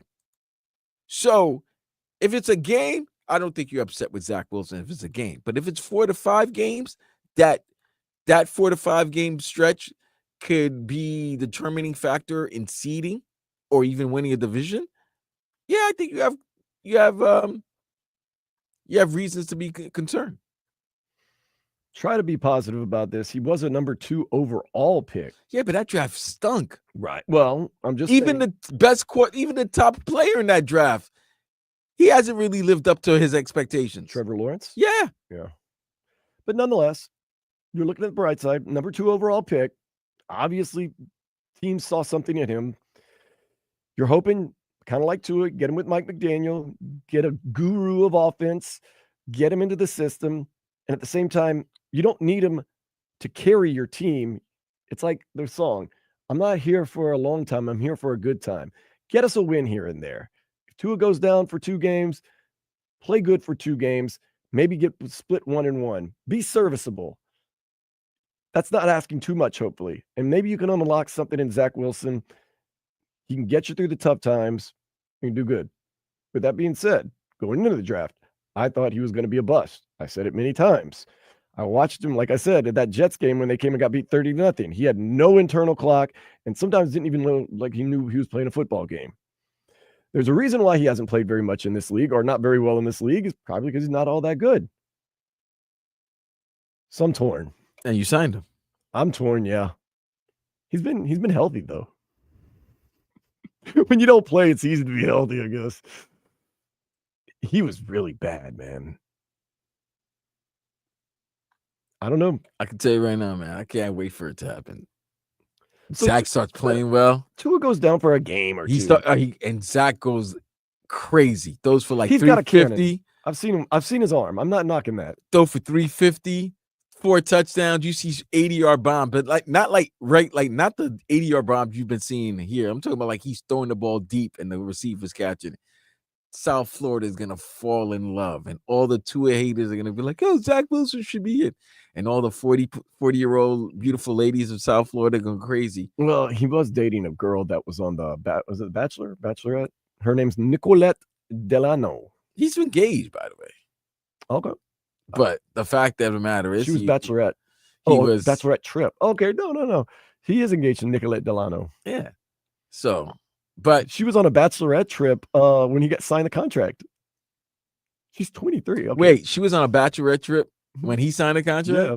That's nasty work. She's celebrating her friend getting married, but she's also celebrating like, ooh, my man got some money. I'm winning too. She put some nice pictures up, and he commented, looking good. Man. She's in Los Cabos, Mexico. I'd have dumped her. Zach Wilson gets it done. He might not get it done on the field. Fam, yeah, that's his fiance. Do you understand he's good for life? He's cool. No, he's good for life. His family owns JetBlue. Nice. He's good for life. Oh, remember the last time we had a guy that was good for life because his dad was a dentist or something and he didn't even really need to play football when he was a backup quarterback here in Miami? That went really well. Who's that, Rosen? Josh Rosen. Yeah, but everybody knew Rosen stunk. Does everybody know Zach Wilson stinks? Or you've got 5 years. Rosen only lasted 2 years. Well, you got my guy, Zach Wilson, on a 1-year contract, $6 million. Yeah, this is it for him. To be quite honest with you, if you don't see Zach Wilson at all, you had a great season. Yes.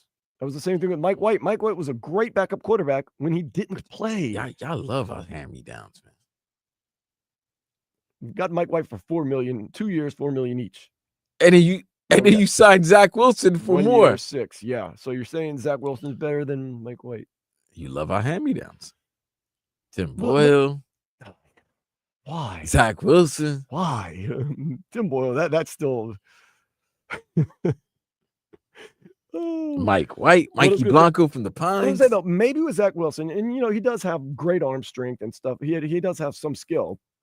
Maybe you get him in that system, that quick think, not quick not think system, like Tua, ball out real quick, throw it to a spot, get it there. Maybe Mike McDaniel thinks he can work with that. Maybe.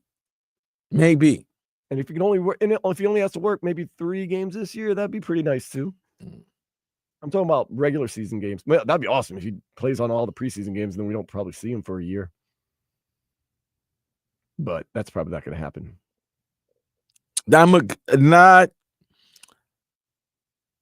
Not the moves that Dolph fans want. No. Liam Eichenberg, Zach Wilson. And that's the question. So here's the better question, Cousin. Which signing upsets Dolph fans more? Zach Wilson being your backup or Liam Eichenberg returning back to the team? That's fine. Liam Eichenberg. People don't understand it. Do you understand that those signings, this is the reason why people are upset. You signed Zach Wilson knowing that Tua has a history of being hurt and missing games. So you're in your mind, you have a feeling, you're preparing yourself that Zach Wilson's going to start a game for the Miami Dolphins in the 2025 season. Maybe 2. You've known Liam Eichenberg. You've had him. You drafted him. You know his resume. He has some deficiencies. You know all his weaknesses, and you decided to bring him back. And you know your offensive line that's never been healthy. I'm not even going to ask you who plays first, Eichenberg or Zach Wilson. Oh, that's Eichenberg's going to play first. But they're both going to be playing. At some point, yeah. I'm asking which signing does the fan base which signing has the fan base more disappointed? It's definitely Zach Wilson. Why do you say that? Because I need to know the quarterbacks that are out there that you Dolph fans would have wanted to back up Tua. Would you have wanted Jameis? You said you wanted Gardner Minshew. That's who I wanted. Okay. That's not happening.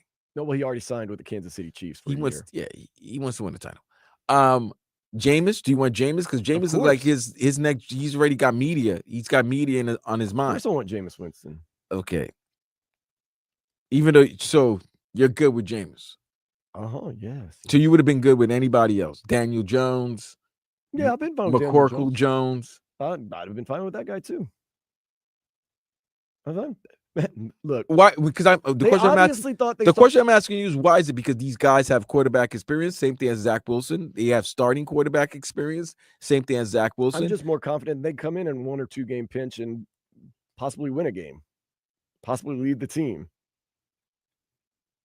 possibly put up some touchdowns on the board. Because there was a stretch in there. It was rough, lad. Last year in Miami. Yeah. Backup quarterbacks. Whew. Yeah. Very rough. Yeah. Time will tell. Obviously, Mike McDaniel sees something in Zach Wilson, and maybe he can pull it out. We'll see. We'll do some something or nothing next here on 560 WQAM.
might have missed any time. Get it now and make WQAM your favorite station.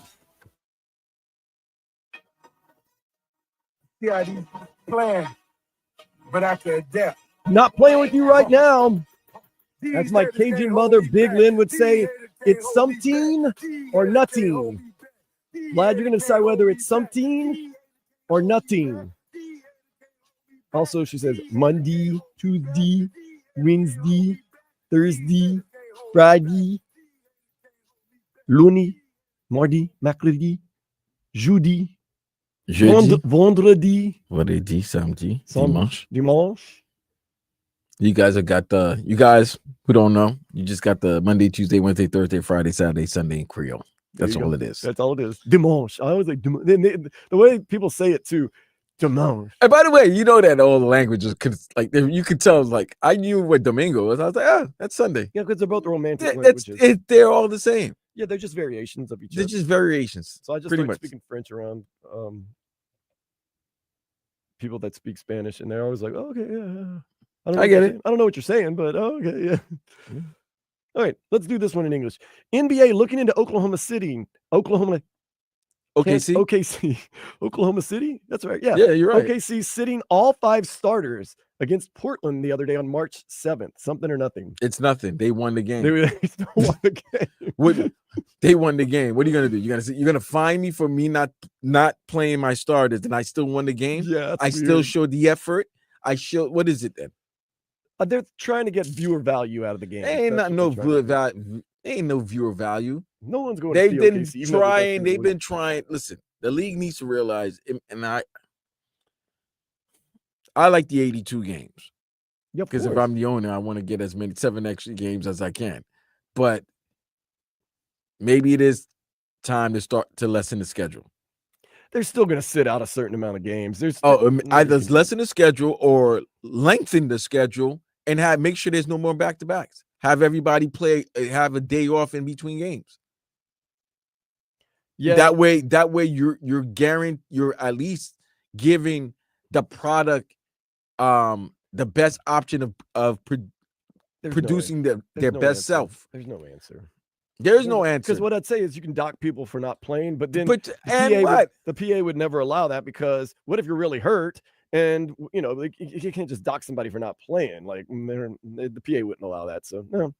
Last night's UConn Creighton game, it ended in a scuffle after a fancy dunk at the end of the game. UConn took exception to the dunk. Something or nothing. Nah, you gotta play to the end. F that. So what? You got dunked on, you got embarrassed. I hate that. All of a sudden, you know what I hate? This is what I hate. You're losing, right? You're getting your ass handed to you, correct? And then all of a sudden now you're losing. This is when you want to abide by the rules. You want to abide by the letter of the law. You want to get out of here, bro. If that man wants to do a 360 dunk at the end of the game, let him. Who cares? You should have stopped him from before. I never took offense. I'm gonna say, did I ever really was I ever on a bad team? Like, not really. Not when I was older, but like, I never took offense that if you're getting beat, someone would do something kind of showy or flashy or do a crazy dunk. Like, shouldn't have gotten beat. That's on me, man. That's not on whatever. You know the band Disturbed, Vlad? Yes. Down with the sickness. And they had a pyrotechnic damage the Bulls and Michael Jordan banners at the United Center the other night. Wait.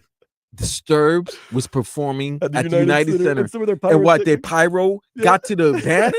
First of all, how much pyro do they need? Man, they got a lot of pyro. That banners, those 6 banners are pretty high. Yeah, it got some Michael Jordan and some championship banners. Jerry Cross is happy. There you go. Jerry Cross is happy. He's up somewhere. That's something, bro. That's something. So now we have to have a length measurement for pyro. Man, now you got to get new banners and everything like that. It's like, you know what? I've seen people get burnt by pyro. Yeah, I know. Undertaker. I mean, no, I was gonna say lead singer Metallica. Just any type of pyro. It can go left. Michael. That was rough. Pepsi. But maybe we shouldn't need the pyro anymore. Maybe they should figure out a new way of pyrotechs. Yeah, I mean, I've been to a Disturbed concert and the pyro was so big and loud, and I could feel the heat. David Lee said, surprised the Sturb was in United Center. You would think a smaller venue. They're not moving. I mean, I know they're not. Sturb's not. I mean, they're still big enough. They're still big. I know they're not like the most relevant band, but they should be big enough to sell out United Center. I would think. You know who Eddie Vedder is, huh? Yes. Have you seen? They got the Vedder Cup now between the San Diego Padres and the Seattle Mariners.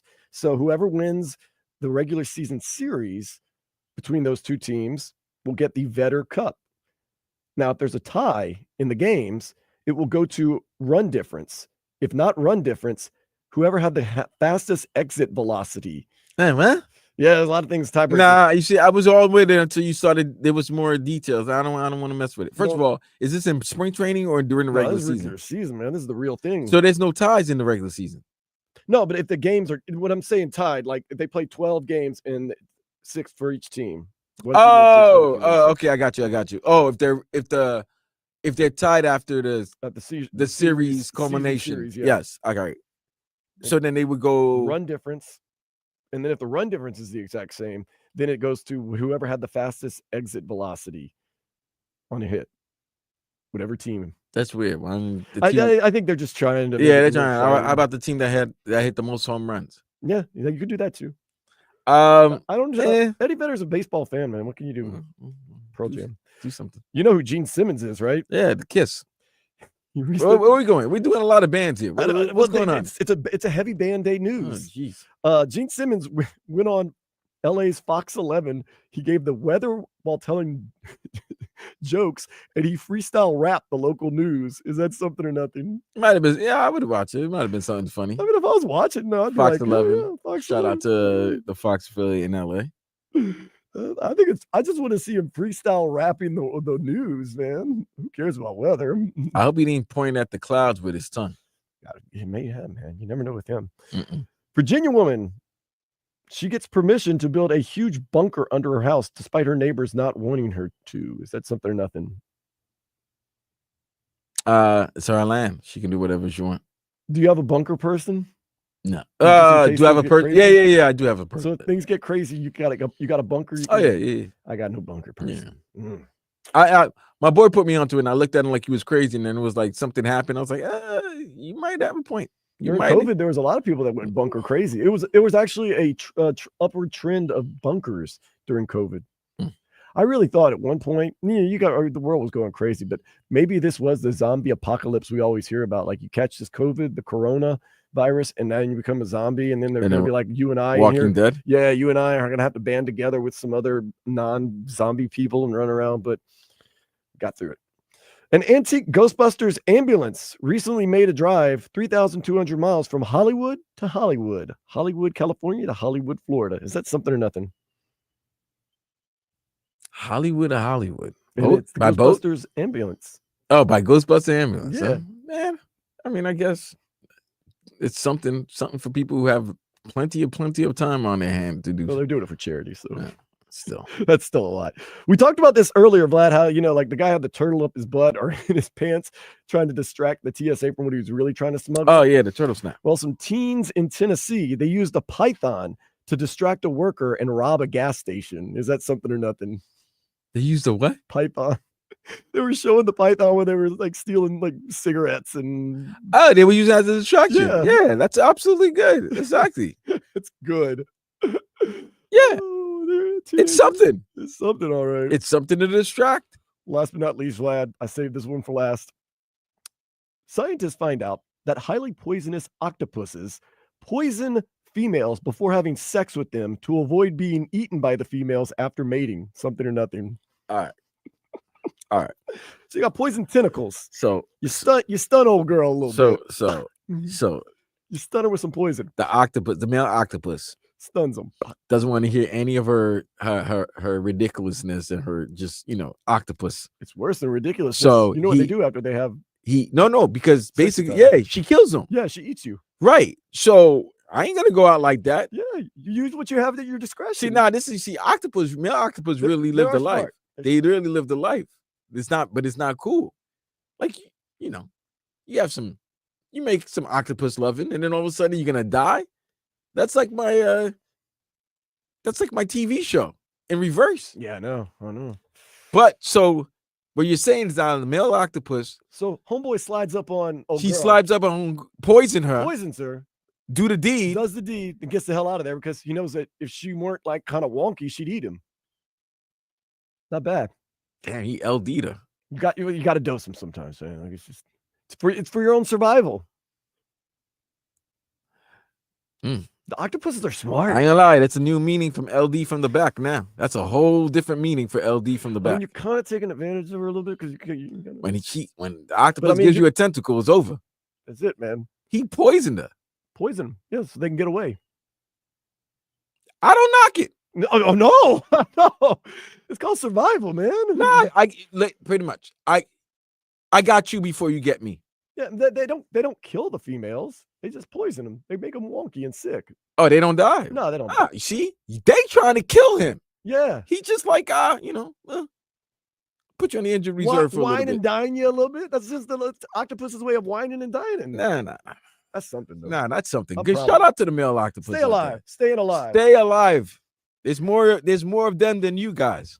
I don't know. I'm just making it up. I don't know that. Like I'm Jacques Cousteau or something. Final hour of the show next. 560 WQAM.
Oh, you know it. Zach Wilson, one of those guys, whether you love him or hate him, you always want to talk about him. Got some text coming in, 305-567-0560. 561 says, don't judge Zach Wilson's performance when he was with the Jets. Look how much better Sam Darnold was when he left. Well, that's kind of nobody listens. Nobody really listens. Sam Darnold was not very good after he left the Jets. Right. He was good this season with Kevin O'Connell. After playing a year and you will under Kyle Shanahan. Yeah. You'll probably see a little dip in his production this year, too. I'm guessing Kevin O'Connell, good for the quarterback. If you have Justin Jefferson, it makes life a lot life gets a lot easier with guys like Justin Jefferson, the generational quarterbacks. Also, 561 does text in, who's slamming more, you know what, Zach Wilson or Brian Monroe? Oh. Zach Wilson's wife. I'm going with my boy BM, baby. Go with Brian Monroe. Text him. Let's see. I should. Nicolette Delano is Zach Wilson's fiance. She is definitely an influencer. She's influenced me. Some people have the life. Well, I mean, if you're rich, you're good looking, and you're an athlete, yeah, that's pretty good, man. So Zach Wilson. No, you don't see all that talk about Liam Eichenberg. Why not? Oh, no. He got ripped yesterday, man. They gave him a funeral yesterday. Yeah, but the jury was stacked. Can't do that.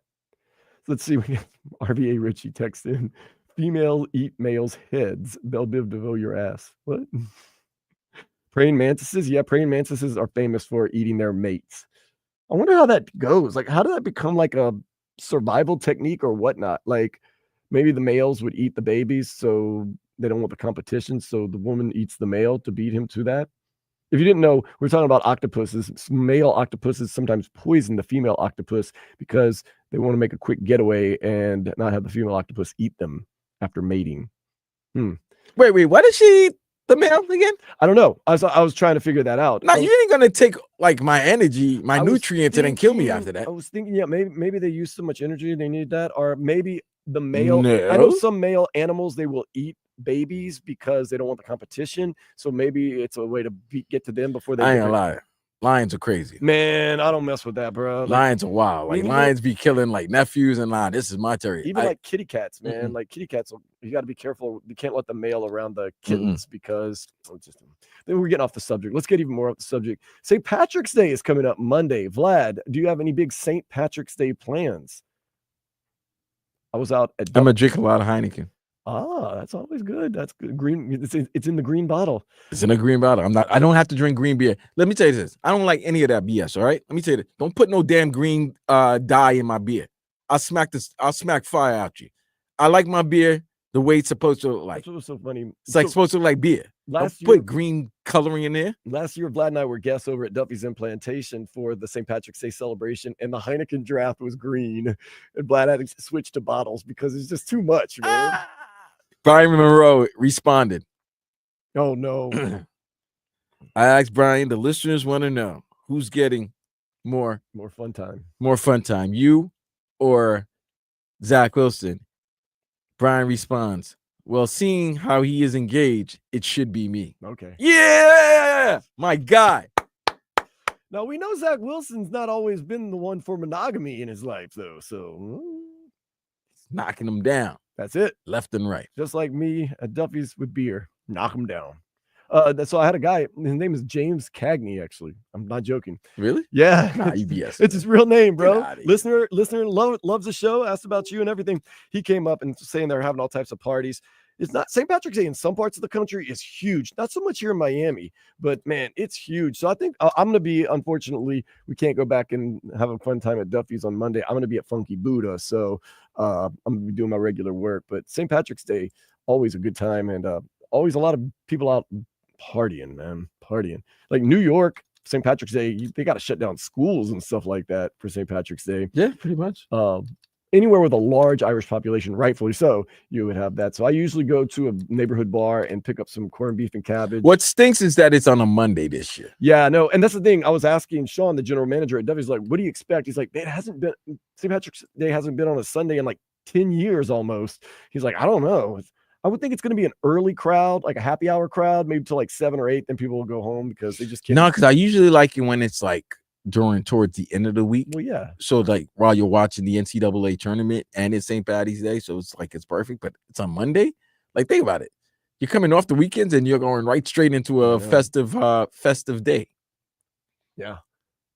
It's cool. It's cool because St. Patrick's Day isn't all that different for me. Of course, yes, I celebrate. I love it. He's my patron saint and everything like that. But like, oh, what are you gonna do? Drink a bunch of stouts and have some fun? I'm like, that's my day every day. I drink stout beers. At Funky Buddha, I drink maple bacon coffee porter. 26 Degree Brewing in Pompano Beach on Wednesdays, I drink Zico's Rage Stout. At Duffy's on Thursday and Friday, I drink Guinness. Like, it's my regular life, man. Mm-hmm. So they're like, oh, you're drinking a stout on St. Patrick's Day. Like, today's St. Patrick's Day? Oh, I don't know. So Vlad's going with the Heineken. I am going with the OG version, not the green dyed version. Yeah, no. I don't know why you would. I mean, it's such a amateur move. Like, oh, you know what's cooler than drinking beer? Drinking green beer. Like, no, I don't need my beer to be green. Like, I thought that was cool when I was a kid. And I used to like tell my family members, "Can you get a green beer?" They're like, "Hell yeah, I get a green beer." You know, like your mom looks at them like, "What? He wants me to get a beer?" But yeah, I'll drink any beer you give me, but I would prefer it just to be natural colored because something's off about the greenness. But should be fun. Should be fun. I'm trying to think of some of the great places to celebrate around here for St. Patrick's Day. I know there's a couple of Irish bars, of course, places to go. And, you know, I know they have parades in Hollywood. I was at one of the parades in Hollywood one time. I just so happened to be in Hollywood at the time. I was amazed at the sobriety of the people because I'm used to St. Patrick's Day parades. I mean, people falling out at 10 a.m. before the parade even starts. Most people were pretty sober in Hollywood that one year. Maybe it's because it was right after COVID or something. I don't know. But if you're not because wasted by 10 a.m. on a St. Patrick's Day parade, then you ain't right. You should. By 10 a.m.? By 10 a.m., yeah, man. When did this parade start? Probably like noon. I don't know. I'm usually time out. I'm usually half blacked out by the time a parade starts. Hold on. Because your math ain't mathing right now. You're telling me if I'm not passed out by 10 a.m. Passed out. I said wasted. Okay, wasted by 10 a.m. And when did the festivities begin? Well, the parade probably starts around 11 or 12. So you want me to be wasted before the festivities begin? Yeah, of course. That's how you take in a St. Patrick's Day parade. You can't be standing there with your first beer when the bagpipes are passing you. No. Nothing. But I think if you're drunk, if you're wasted by 10 a.m. and the parade doesn't start to another hour or two, I think you know. You're not calculating it. You get there, you drink a beer, it's breakfast beer, and someone's like, "Oh, look, I made shots." So you're like, "Okay, cool, it's St. Patrick's Day." Take a shot. You're drinking another beer. You're talking to people. They're not paying a lot of attention. And then, "Oh, come on, one more round of shots. The parade's about to start." You don't really know the parade's not about to start. Nah, he's talking about being wasted, like blacked out. No, wasted. Not lit. No, lit is lit. Lit. Like, you know what I'm saying? Yeah, lit. You need to be lit. Okay, let's choose the words better here. Tipsy and lit. No, tipsy's not good because 10 a.m. tipsy, that means by noon you're donezo. So yeah, you need to be lit by 10. Lit is all right. Okay, 10:30. I'm sorry. You could be lit. You could be lit. You should be lit by 10:30. You can't be donezo by like. No. I mean, I've seen it. That's not a fun day for anybody. Trust me. Now by the end of the parade, you need to be just holding on with both hands, you know. Yeah. When does the parade end?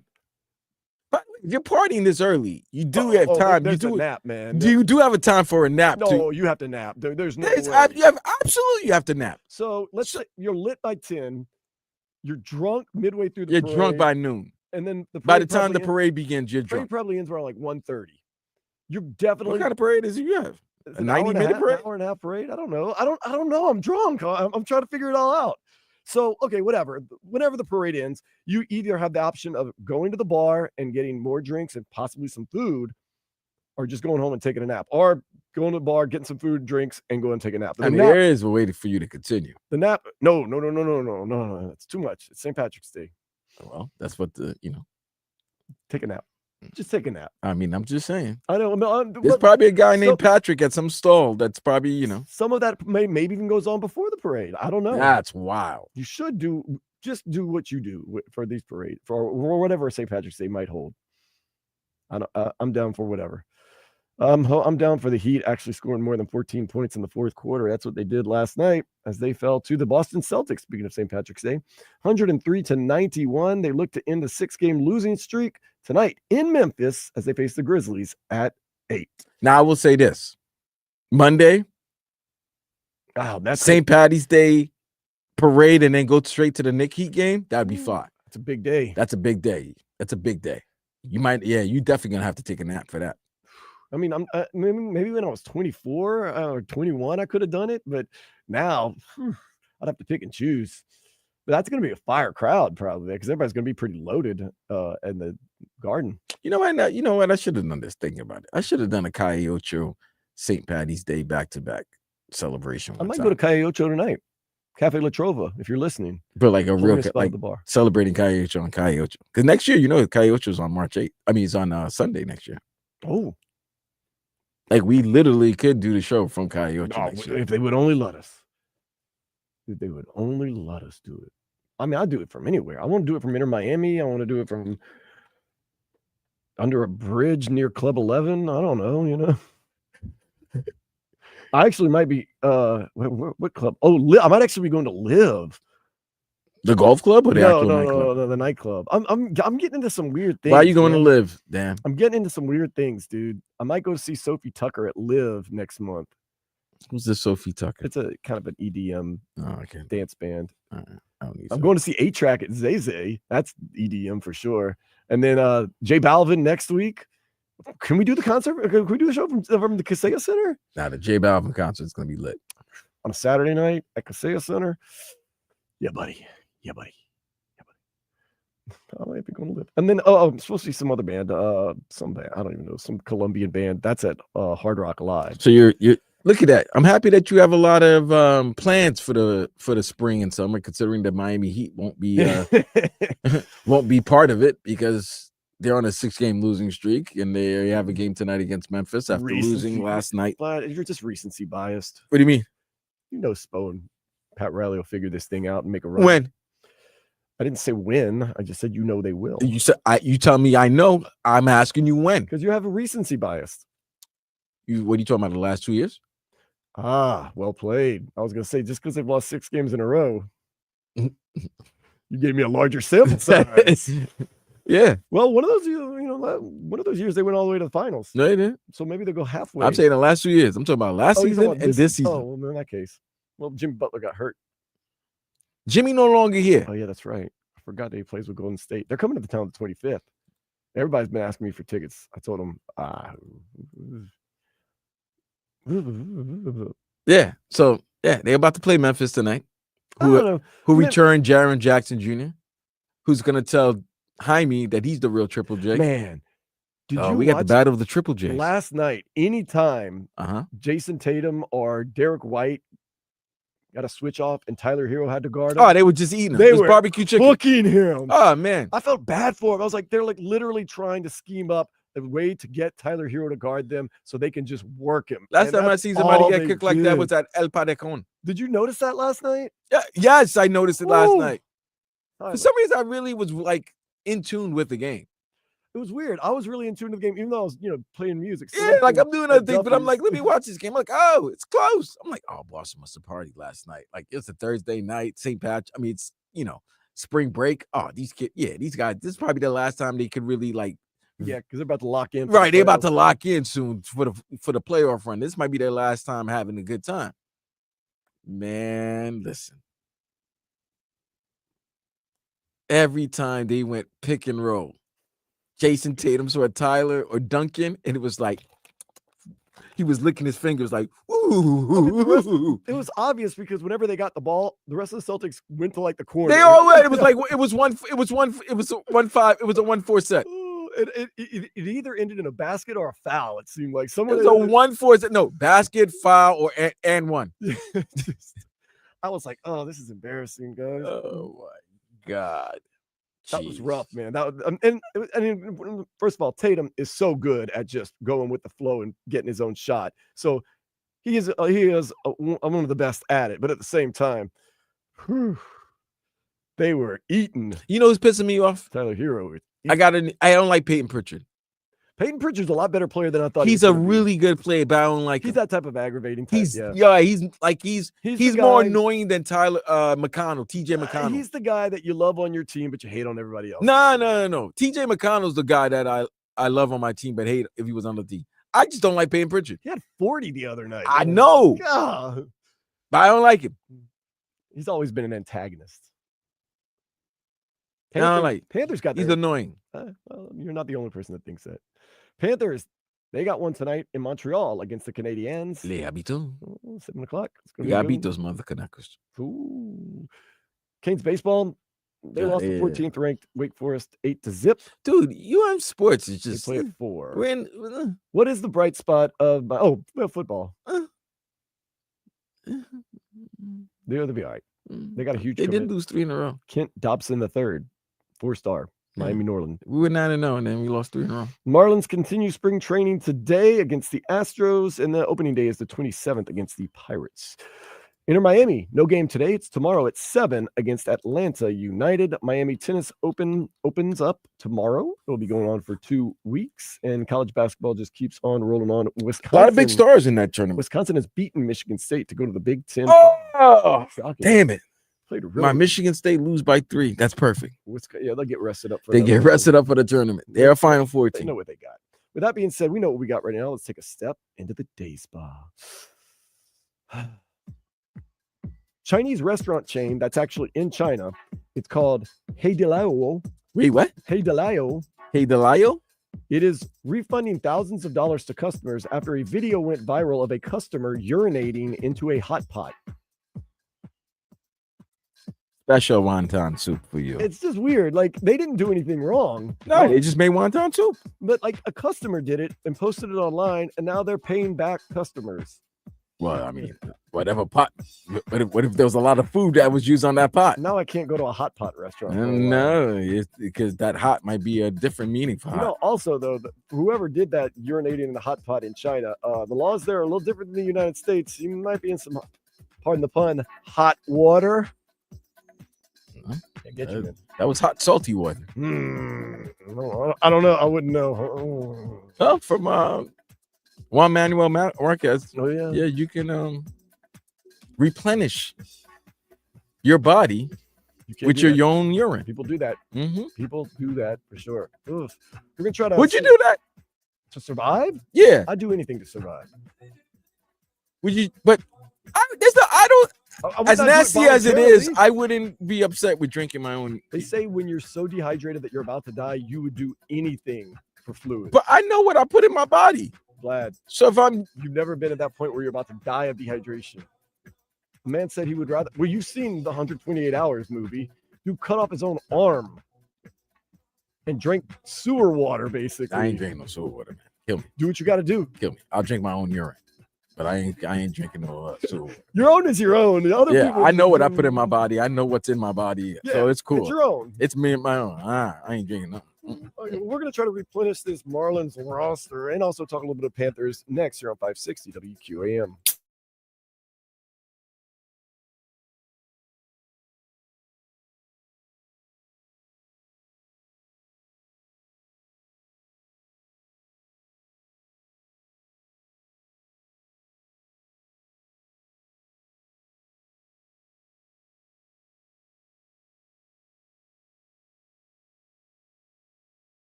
any part of any shows you might have missed.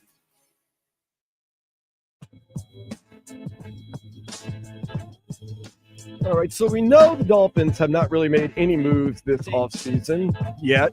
Zach Wilson, sorry, apologize. We know that the Heat didn't make that many moves in the offseason, and lo and behold, we're getting the same thing. Now, can't fault the Marlins for not making moves. They made moves. They've traded off anybody that's good. They've not signed anybody, so maybe not making that many moves, but they got a lot going on. The team is in flux. And I'm still trying to find reasons to get excited about this team. Who? Marlins? Marlins. I know, I'm trying. So we're going to go through the 40-man roster, Vlad. No, you might. Listen, I'm going to tell you this right now. I only know 3 players. So you can name the other 37. I'm not going to know them. Okay, so you're excited about Sandy Alcantara. Well, yeah, because he'll be a future Yankee. What about Lake Batcher? Anthony Bender. That gets part of the Great Lakes. Anthony Bender gets you excited. He's a good reliever. I would say Edward Cabrera, but he's had a bad I'm gonna save you. I don't know the players. Well, Declan Cronin, you've seen Declan Cronin pitch. I was at the game with you. Okay, and what am I looking at when I'm at the games? Baseball, if you want to call them that. Calvin Faucher. I don't know none of these guys. Well, Braxton Garrett's on the 60-day injured reserve, so you're not going to get him anytime soon. What about Max Meyer? He's had an awful. Yo, your team stinks, man. How Hold about up. this? You're not done. No. I'm just saving it. How about the team stinks? Nah, we still got Andrew Nardi. What are you trying to tell me? Yuri Perez. These are just the pitchers. What are you trying to tell me? We can get to the guys that you like. Nick Fortes. What are you trying to tell me? I'm telling you like Nick Fortes. No, I don't. What are you trying to tell me? Why are you trying to name every Marlin? You could name. Listen. You could tell me that. You like Xavier Edwards. Michael Fossenberger is part of the Marlins. I would believe you. You like Xavier Edwards. Okay. Otto Lopez. Connor Norby. Yo, fam, I don't know none of these guys. Griffin Conine. Derek Hill. What the hell? Okay, what do they have to do? What are you telling me these names for? Jesus Sanchez. What are you telling me these names for? Because I'm trying to get excited about some of these guys that we got. Don't tell me these names to get excited. You read those names to yourself and you get excited. That's the 40-man roster. I can go to the non-roster guys. Oh, Woosuck Go is still technically tendered to the Marlins. Him and Jansen Junk. I'm telling you this right now. Every station. If you're listening, you could. I understand changing. Nobody want to hear about no damn Marlins roster. There's plenty of people that want to hear about the Marlins roster. Nobody wants to hear about the Marlins. They roster. lost today 6-4 to the Astros. Nobody wants to hear about the Marlins roster. Yeah, another day. Well, you want to talk about the Panthers? I love to talk about the Panthers. Aaron Ekblad, 20-game suspension, going to miss the first 2 games of the playoffs. It happens. Brad Marchand, he's on the team, still hasn't played, probably going to be another 2 or 3 weeks. He'll probably be ready for the playoffs. Matthew Tkachuk, shut down for the season till the playoffs. What are we doing? Easy, winning and saving your best players for the playoffs. So it's all about the run now in the playoffs. It's all about the win and the run for the playoffs. Win and run. That should be the slogan. Win and run. What about Eetu Luostarinen? What about him? Is he getting shut down too? A lot of players get shut down during the Panthers. Sergei Bobrovsky ain't taking nights off unless he's scheduled to take a night off. Shoot. Who was the guy? Lamborghini shut down for most of the playoffs last year. Well, that was kind of coach's decision. Well, I'm just saying you gotta show up. Listen, if Paul Maurice says anything right now, it's gospel. What about Bill Zito? Gospel. Gotta believe in them though, man. They can do no wrong right now. They can do no wrong right now. We've seen what the Dolphins brass has done, not gospel. What the Heat brass has done this year, not gospel. Marlins brass, not gospel. Never been. Inter Miami, they're doing all right, man. They're pretty Inter cool. Miami's good. They got some good. That's Jorge Moss. Biblioteca. They got a nice little biblioteca. It's all right. Get some equipos under their belt. So far, you can roll with them. But Brad Marchand. Now, here's the thing with Marchand. You hope that he's healthy and then he's just productive because you don't want like a Jordan Poyer type of situation where you feel like, oh, we should have never got Marchand and traded a second rounder to Boston. And it's actually not a bad idea what they should do with Marchand, and I'm sure they will. play him in those first 2 rounds when necessary or when needed. Because remember, if he doesn't play 50% of the first 2 rounds games, it's a second pick. If he plays more than 50%, it's a first round pick. But it depends on how many games the Panthers are going to play. That's what I'm saying. If you're up 3-0 in a series, sit Marshawn. Don't play. No, win the game and get it over with. Well, then there you go. Then you might have given up a first round pick instead of a second round pick. I guess what? If you're going to win a title, you're going to give up that. You got to break some eggs, man, if you want to make an omelet. Is that what you're saying? You got to give to receive. I'm just saying, be strategic with it. They've been strategic. We're gonna be so over the cap, and we hated. But that's when I hated Tampa Bay. But I told you this. Remember when we hated Tampa Bay? Yeah. Remember when we hated the Vegas Golden Knights because they sat a guy for most of the season and then brought him back in the playoffs for the cap space stuff? And then now we're doing it. Yeah. Yeah. It's Guess cool what? now. That's what happens when you win, and you win consistently, and you develop players. You're developing a culture. You're going to win, and you'll realize, I got a 35, 36-year-old goalie. I got another 2 years at this run. I got 28, 29, 30-year-old forwards. Got another 2-3 years at this run. I got a great head coach. Another 2-3 years at this run. They went to the Stanley Cup final, lost. They went to the 2 years ago. Last year, they went to the Stanley Cup final, won. This year, they're the defending champs, defending it very well, and are about to embark, hopefully, especially for this station, hopefully, a long, long postseason run. Currently atop the Atlantic Division, 4 points ahead of the Maple Leafs. The Lightning have been coming on strong as of late, but they still can't beat us. We finally got that monkey off our back. They are 6 points behind us. Canadiens, not so great. Yeah, they're right where they want to be. Top of the Atlantic Division.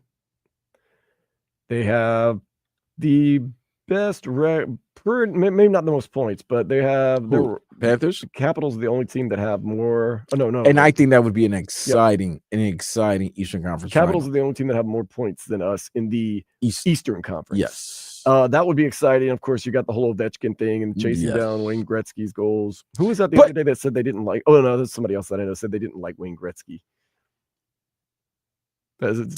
Somebody did mention that the other day. Just one of my friends, Seth, told me that the other day. But and you know what? And here's the thing, Kuzan. Give shout out. I got to give credit to the other side, the Western Conference, Vegas, who we faced 2 years ago in the Stanley Cup final, and they beat the Panthers. They're having a great season. They have 86 points. The Edmonton Oilers, who we faced last year in the Stanley Cup final, and beaten 7. They're second in their division. Or in their division.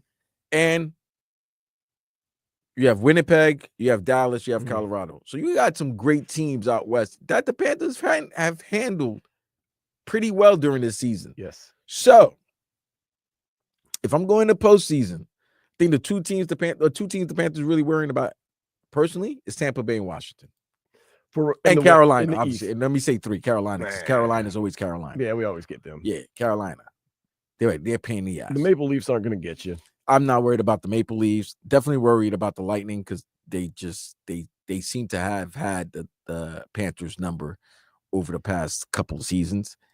And Carolina's just always a pain in the ass, bro. And the teams I would worry about in the West, the Oilers, for the simple fact Leon Draisaitl and Connor McDavid are the best too. And they've got the revenge factor. And the VGK, Vegas. No, the Dallas Stars got me scared a little bit. No, Vegas beat us 2 years ago.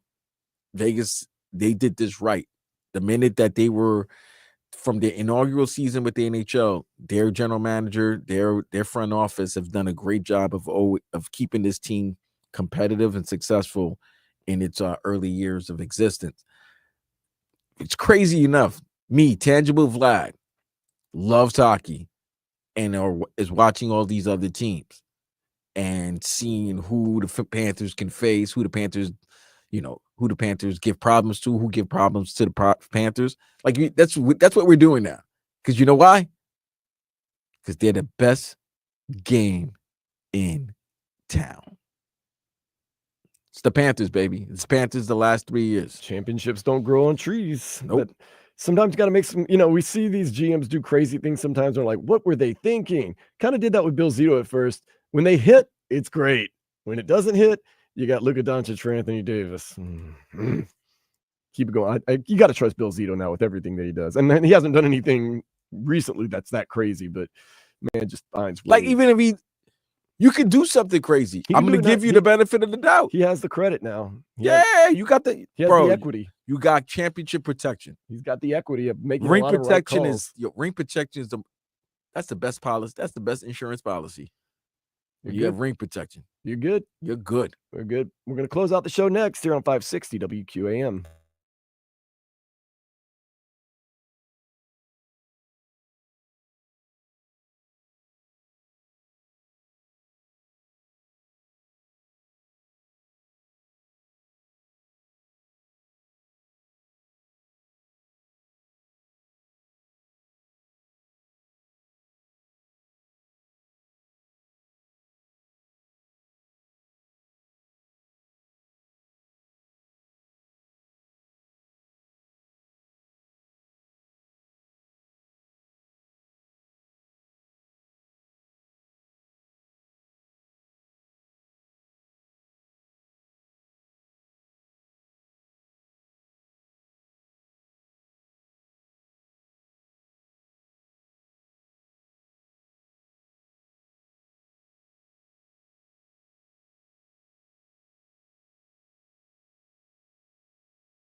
it. Same great shows, same great games. Plus, you can use the rewind feature and listen to anything you missed. Hurry. Yesterday's price is not today's price. You know it. Finishing up on a Saturday fun day. We got Sunday fun day tomorrow, noon to 4. Michael Zambla and Louis. I am Dan Day. Sources are reporting that the Atlanta Falcons and Kirk Cousins will stay together past 4 o'clock today, triggering the guarantee of $10 million roster bonus due to him in 2026. That's nasty work, fam. They see the value in a backup quarterback. But you got to pay that man $10 million in a year where you might not even need him. They apparently. What was the deal? What was the deal? What was the deal? What was the deal that he signed? Was it 3 year, 100 million or 150? Or was it 2 year, 100? Because I think you can really get out of most situations after 2 years, except if you got a Deshaun Watson situation. No. Then you're stuck. But that's what happens when you give these guys these contracts. Sooner or later, you're going to have to go by, it's a 4 year, $180 million contract he signed with the Falcons.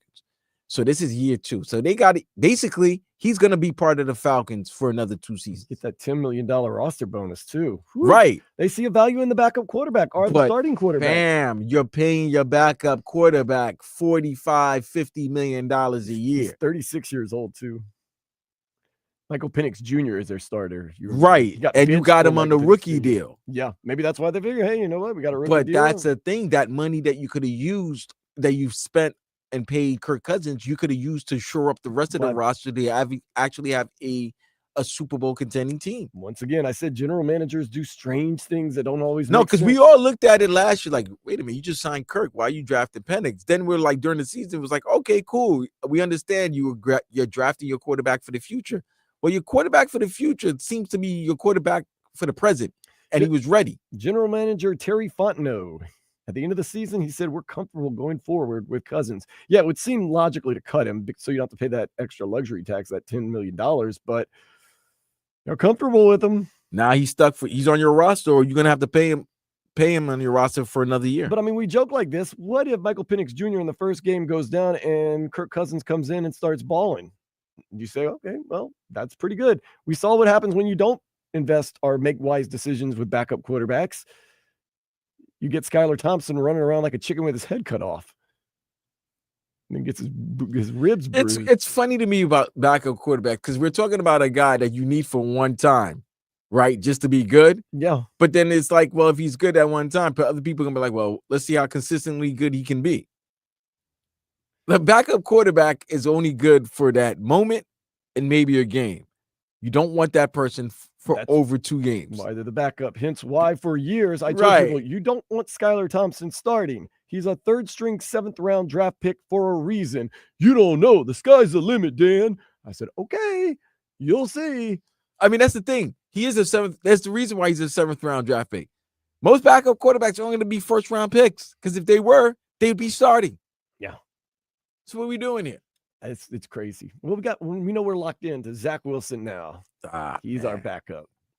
The Boynton Beach daddies are coming out of nowhere. They're coming out the woodwork. $6 million for Zach Wilson, Mr. JetBlue. Yeah, he is Mr. JetBlue. Making it happen. So we'll see. Hopefully we don't have to use him. Just take our money. Like I said, Mike White, take our money. Zach Wilson, take our money. Tua, don't get hurt. Take our money. Come on, man. You're more valuable to us not playing than playing. Let's just put it that way. In a weird way, that sounds like it does make sense, but it doesn't. It does not totally make sense. We'll see. I'm not confident that the Dolphins are making that many crazy moves, but we are confident. They're not making any moves till maybe they get a little more money when. But what money? But that's the thing. We're looking at this free agency as if they were like a lot of big names. What I really saw was that teams were willing to trade for a player that they want. Didn't actually sign the players that were available because maybe some of the players available weren't, up to par. Yeah. Tonight you get the Heat. They are going to be in Memphis. That game is going to tip off 8 p.m. At 8 p.m. So pregame, preheat, 6:45 right here on 560 WQAM. The Florida Panthers, they are going to get in action tonight up north of the border, Montreal, 7 o'clock. That's going to be our sister station, Radio Libre, 790. Inter Miami in action tomorrow. Miami Hurricanes baseball about to get underway. Their season seems to be unraveling just a little bit, but maybe not. Marlins already lost today in spring training. Tennis going to get started at the Miami Open tomorrow. Man, let's just not have a bad fourth quarter if you're the Miami Heat. Oh, this is not going to be a good game. Memphis going to put points up. John Morant looking for that pick and roll, getting Tyler Hero on him. Luke Kennard going to be hitting 3-pointers. Like, this could be nasty. This could be nasty. They've got some players on that Memphis They team. can score. One thing they can do is score. That's exactly what you don't need right there, especially in the fourth quarter with a solid Grizzlies team. They're actually fourth in the second. They're fourth in the West. Oh, I'm sorry. Are they fourth? Yeah, with the movements around, the Rockets have now moved up to third. We got them coming up too. So and they're now the Lakers are fifth. Yep. Lakers been on a 4-game losing streak. Got you. That's kind of pushing down. But don't look now. The Warriors are on a 6-game winning streak, and they're in 6th place. 9-1. The last 10 games. And like you said, Jimmy isn't putting up gaudy numbers, but he's hanging a whole lot of W's for the W's. It's weird how in one locker room he's the main guy, and he was, I guess, a cancer, or whatever they want to call it. Yeah, whatever you want to call it. It was just there was a problem, and then now he goes to another team where he's not even a man. He's joining already a winning culture, and his presence jump started the team. It's just him being part of the team. It's just caused a positive reverberation. You know what I'm saying? We thought he and Draymond were going to be at each other's throats and all. Yeah, well, we thought that because that's what we think. That's why we like drama. You know what? We're TNT. We love drama. Everything seems to just be going right when you're on a 9 out of 10 game win streak. When everything's going, and, everybody's happy. Everybody loves each other. That's never the hard part of being on a team or running a business or doing anything like that. It's when things get a little rocky that you're going to hopefully figure out who you really are. And I do think that they're a good team, but I do know we're playing a good team tonight in the Memphis Grizzlies. They're out west also. It's going to be a tough game for the Heat. It could get really, really low, Vlad, because this next stretch is not easy at all for a team that is slumping and cannot figure out how to score in the fourth quarter. 14 points last night against a bad team. Still probably get you beat, much less against the NBA defending champion Boston Celtics. You put up another 14 tonight against Grizzlies, guarantee you're not going to win. You put up 14, they can put up the opposite. They could put up 41. Oh, they can put up 41, yeah. Good offensive team could score between 35 and 40 points a quarter. 14 ain't going to get it done. So wait a minute. Say that again. Repeat that before we go. A good offensive team could put up between 35 and 45 points a quarter. So what are the Miami Heat then? Because they have a hard time. They can't even get past 25. So. Right now it's tough because they can't score a lot of points, and some of the guys are suspect when it comes to defending on that team. We saw what happened last night on those pick switches, and Jason Tatum and Derek White. Just it was messy, man. But we're holding out hope, man. I know, Vlad, you're done for the day. I gotta hang around and do some car work, oddly enough, and then I'm gonna be here for a little while, and then maybe Calle Ocho tonight for Cafe La Trova. I don't know. We'll see what happens.